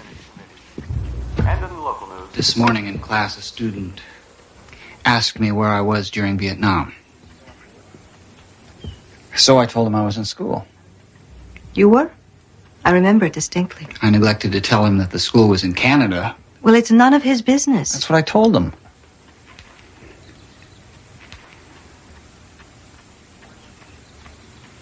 So why do I feel so guilty?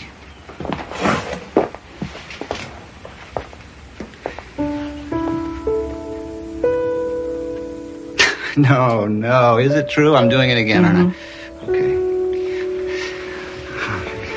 Now, is this the part where you're supposed to tell me that I didn't do anything wrong? You didn't do anything wrong. Good. She still remembers all her lines. You are a perfect woman. Thank you.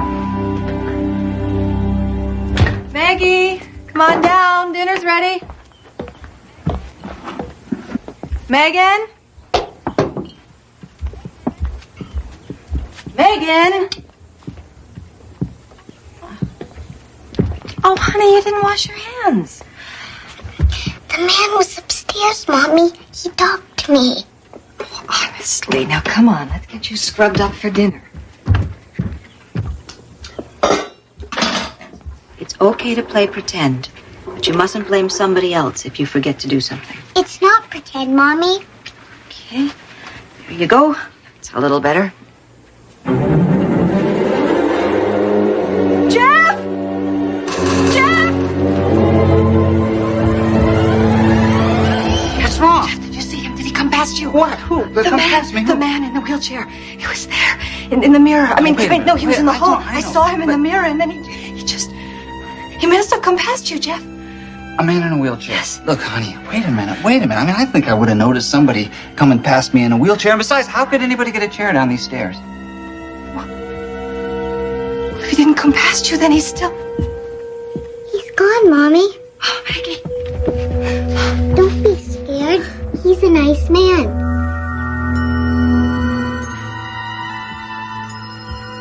What the hell is going on here?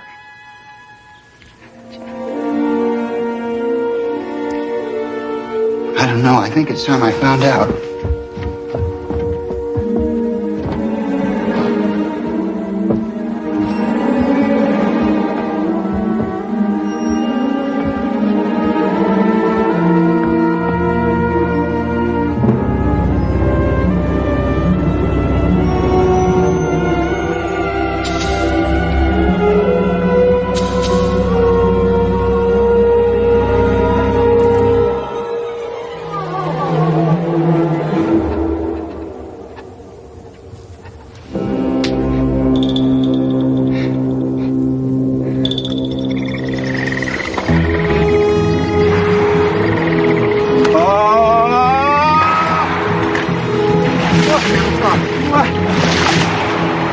Who are you? No. Hey, look, don't freak on me, spaceman. No. I need you, man. No, this is him. What the hell? No! No, man! No!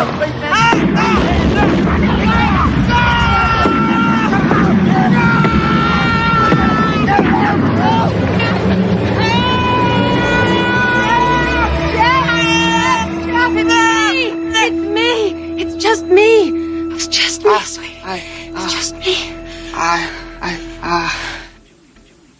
I'm the reason he's here.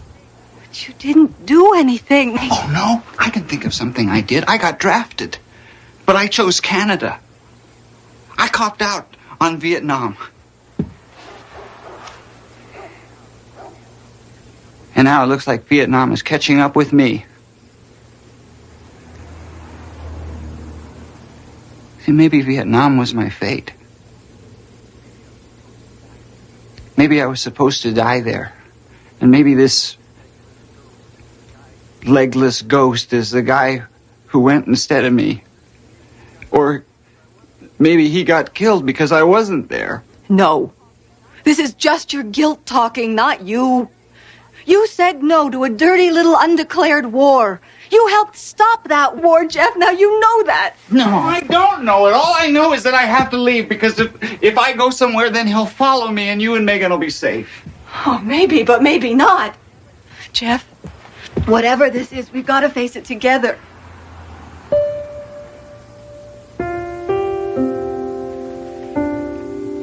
Well, you're right.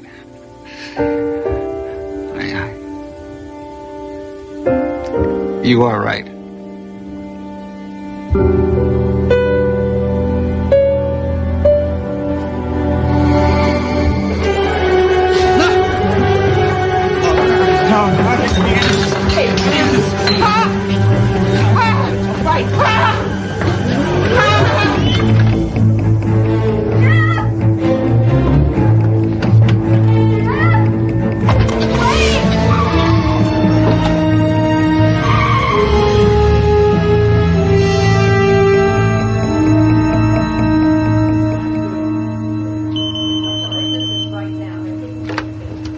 Yes, Susan? Your husband's on 5. Thank you. Where have you been? I've been so worried. Denise. Is it you? Of course it's me. Are you all right? You sound really strange. Strange? No. I'm fine. Denny, how are you? Denny? You haven't called me Denny since high school. Jeff? What is going on? I just need to see you, Denny. Just for a little while. I'm at home now, Denny, and I need to see you. Okay? Okay, I'll be right there.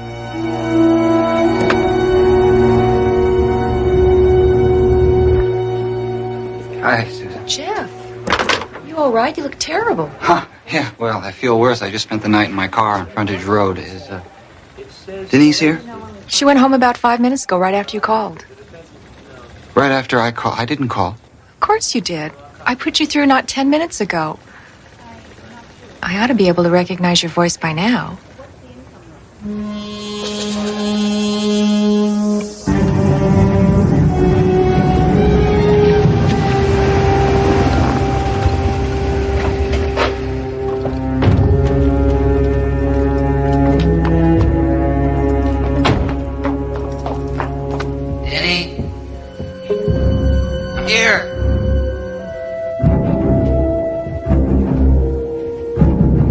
Honey?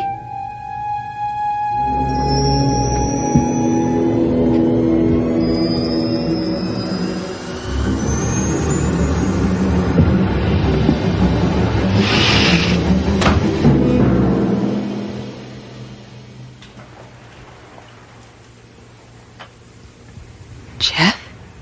You're looking real good. I mean, you look even better than you did back when when we were together. Oh, God. What? What happened? Is that the question? What happened? What happened? Vietnam happened, Denny. And the draft lottery. And a landmine. Denise? Denny, I don't... Jeff! I'm up here! Jeff! Jeff, I'm up here! Honey, come back. All right, you. You're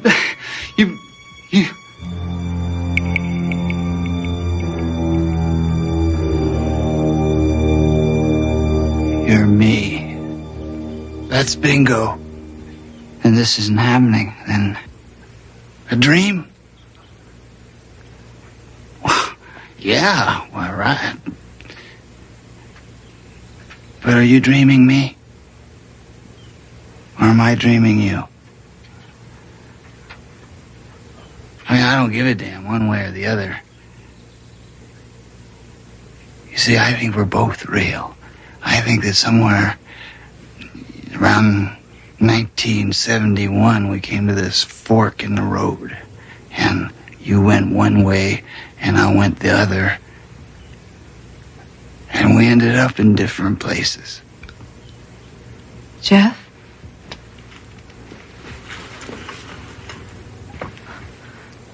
Spaceman? On your road? What happened? To us. To us. Oh, Denny, yeah. You and me? Oh, well. Gee.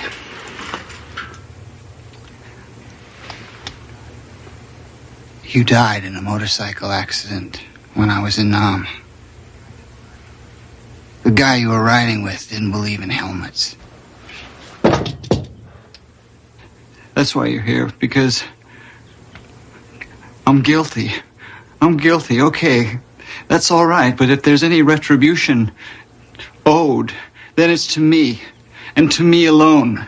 You have to leave them out of it now. No. We went to Canada together. We made the decision together. I'm a part of him, and everything that happens to him.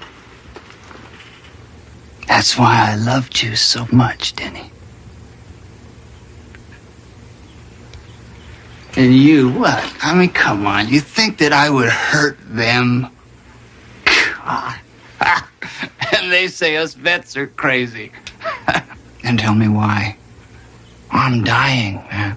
I mean, you know, the doctors, they never tell you what's really going on, but I could feel it. And it's okay. You know, I mean, I lost everything important to me a long time ago. I lost my legs, I lost my girl, I lost my future. I even lost Jeff. And the spaceman. Ooh, yeah, I mean, come on, he doesn't have much going on except some really horrible memories. So, you know, I'm laying in the VA and I'm just waiting to get it over with. Come on. And I'm thinking, and I'm wondering, you know, how it would have been with Denny and me. You know, if I'd have done it differently. And I'm laying there. And I'm wondering.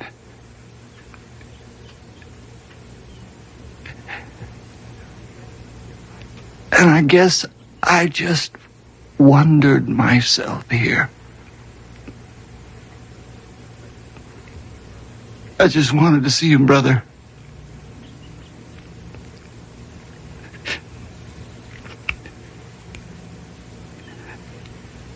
You did okay, McDowell. You did okay. I wasn't even there. I wasn't there either. I mean, I wasn't there for Denise. I wasn't there for Megan.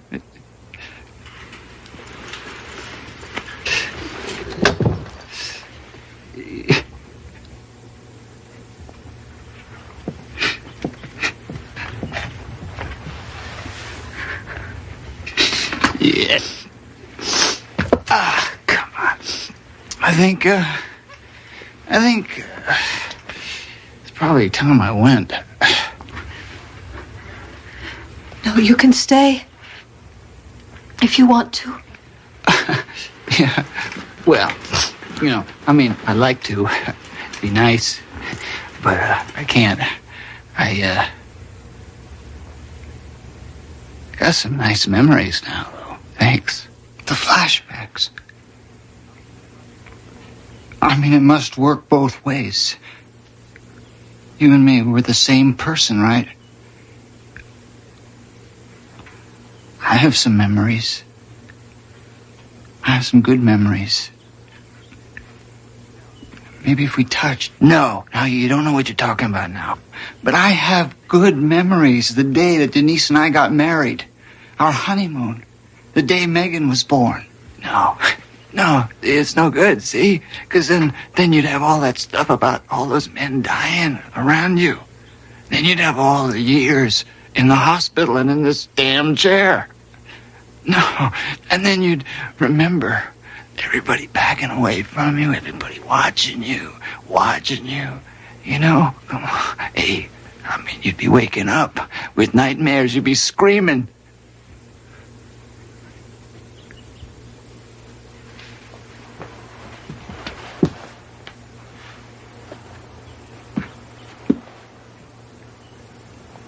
I'm not afraid of a few nightmares. I can always just crawl under the blanket.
I guess we're both heroes, huh?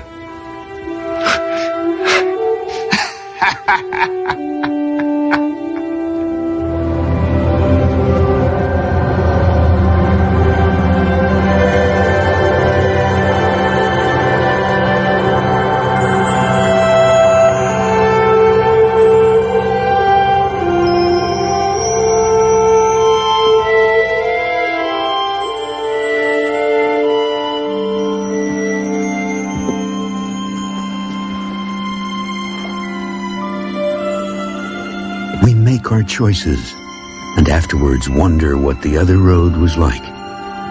Jeff McDowell found out, and paid the toll. A lesson in courage and cartography from the map makers of the Twilight Zone.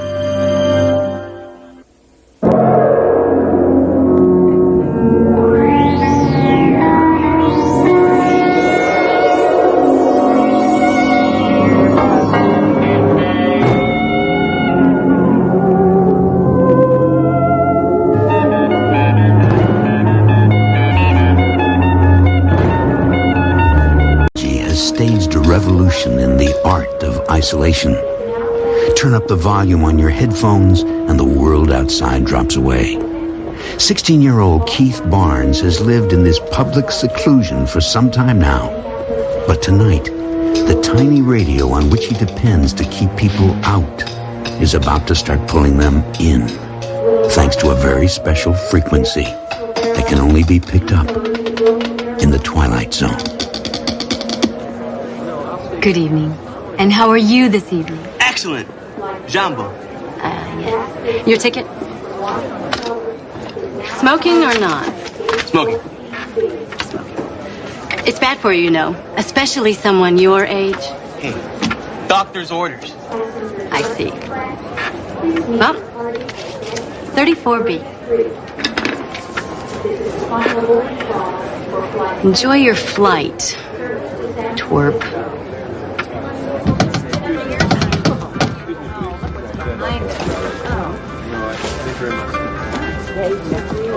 No. Excuse me. Excuse me. Jambo. Is that a radio? No, it means hello. What does? Jambo. In a kind of happy African kind of way. Oh. So is that a radio? A radio? A radio? What you see before you, Madame. Kawazu 940. It features crystal lock tuning, quartz scan capabilities, and 12 Mondo watts per channel of pure power. It's a radio. We don't allow radios to be played aboard the aircraft. So please, turn it off. I just told you, Gloria, this ain't no radio. What's the problem, Gloria? Well, it seems our little friend here doesn't want to turn off his radio. Turn it off, bud. And put your feet down. Excuse me. Oh. My seat. Oh, excuse me, sir. Yes, 34A, right there. Let me know if you have any problems, okay? Okay. Excuse me. Catch a couple plays. This is the smoker. Get something down there. Sorry. We'll take off the next. Only here's pretty close to 8. Put on your seatbelt. Jambo, dude. I may solo.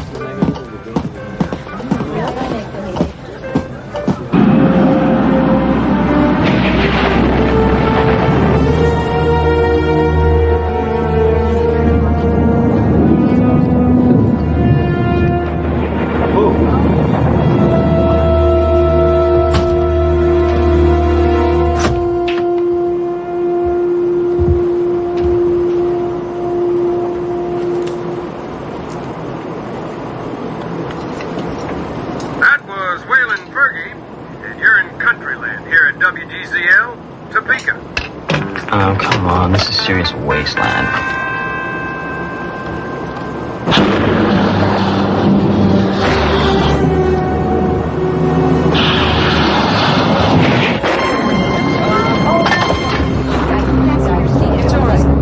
It's fine. Sorry about that one, folks. No damage done, though, and that should be our last. Great.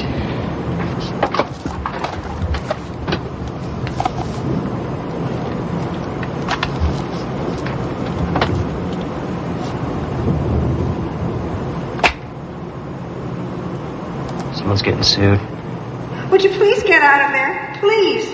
I don't know what you're doing, neighbor. Look, all right, I'm coming out, okay? I'm having a major crisis. Please, I don't feel well. Hurry. All right, can you please cool it? I heard you the first time. I didn't say anything to you. Whoa. Psycho lady.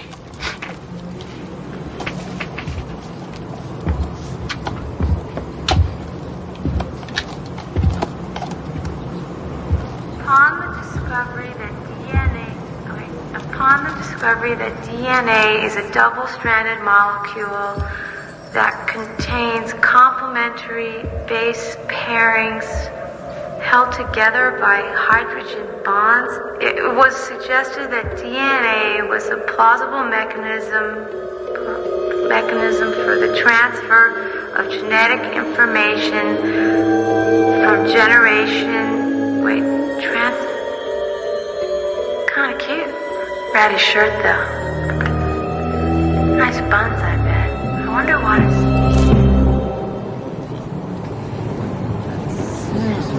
Did you just...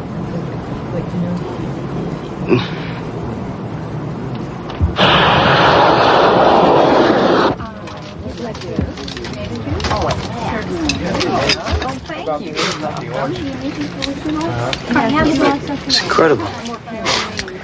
Would you like a complimentary soft drink? Yeah, apple juice is fine. We don't have apple juice. We have tomato juice. A cola. Good choice. Ladies and gentlemen, we are presently passing over America's gateway to the west, St. Louis, Missouri, and the banks of the mighty Mississippi River. We hope you're enjoying your flight. You can tell the. Amy, would you like a soda?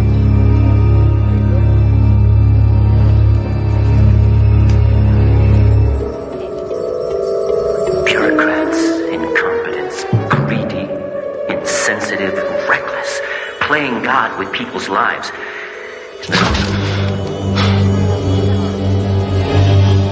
Listen to me.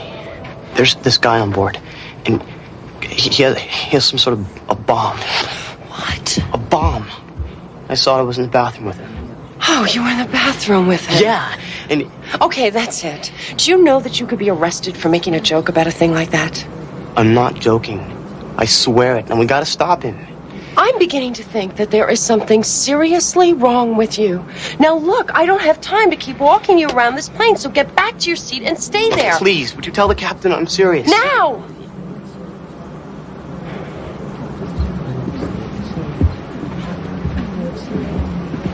Gloria? Can I talk to you for a second?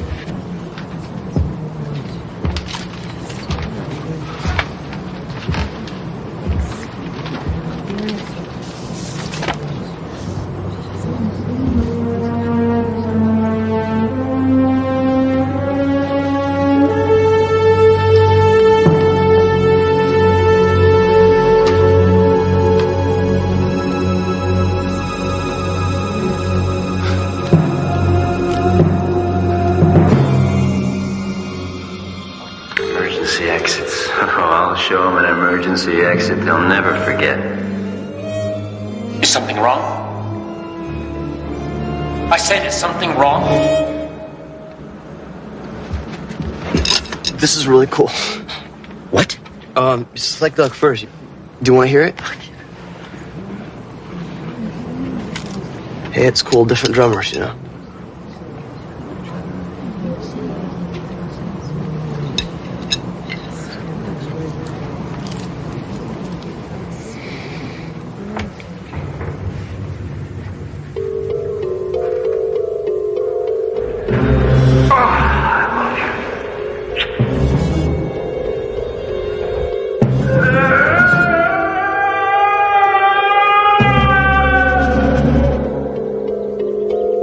Don't do it. Are you talking to me? Don't do it. You can't bring them back. You'll be killing all these people. I'm afraid you've made some mistake. No. I know who you are, Mr. Williams. I know what you're gonna do, and I know why. And I'm asking you not to, please. Who are you? How do you know all this? You a cop or something? Huh? And you know about this, too? And you also know that I'm capable of doing this right now. Do you? Yeah. I got no choice. I've got nothing left. I've got to do it. I mean, you know what happened. Do you? Yeah. And you understand, don't you? I've got nothing left. But the people who make these things, they have to be more careful. And they have to pay for what they've done. You see that, don't you? But it's not these people. It wasn't them. It's the only way they're going to learn. The only way. Now, you stay here. Not a word. I swear. I'll do it right now. No.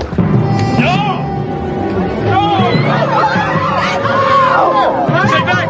Stay back! Don't come any closer to me! Don't. These are innocent people.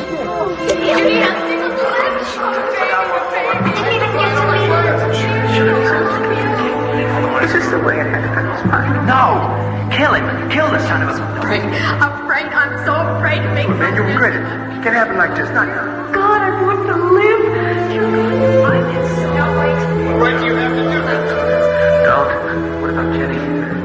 bothers. Why isn't Daddy coming home? Where is he? Mommy? Daddy?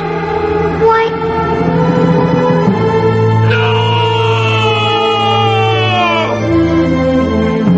It wasn't supposed to happen like this. Oh my God, what have I done? What have I done? Easy, sir.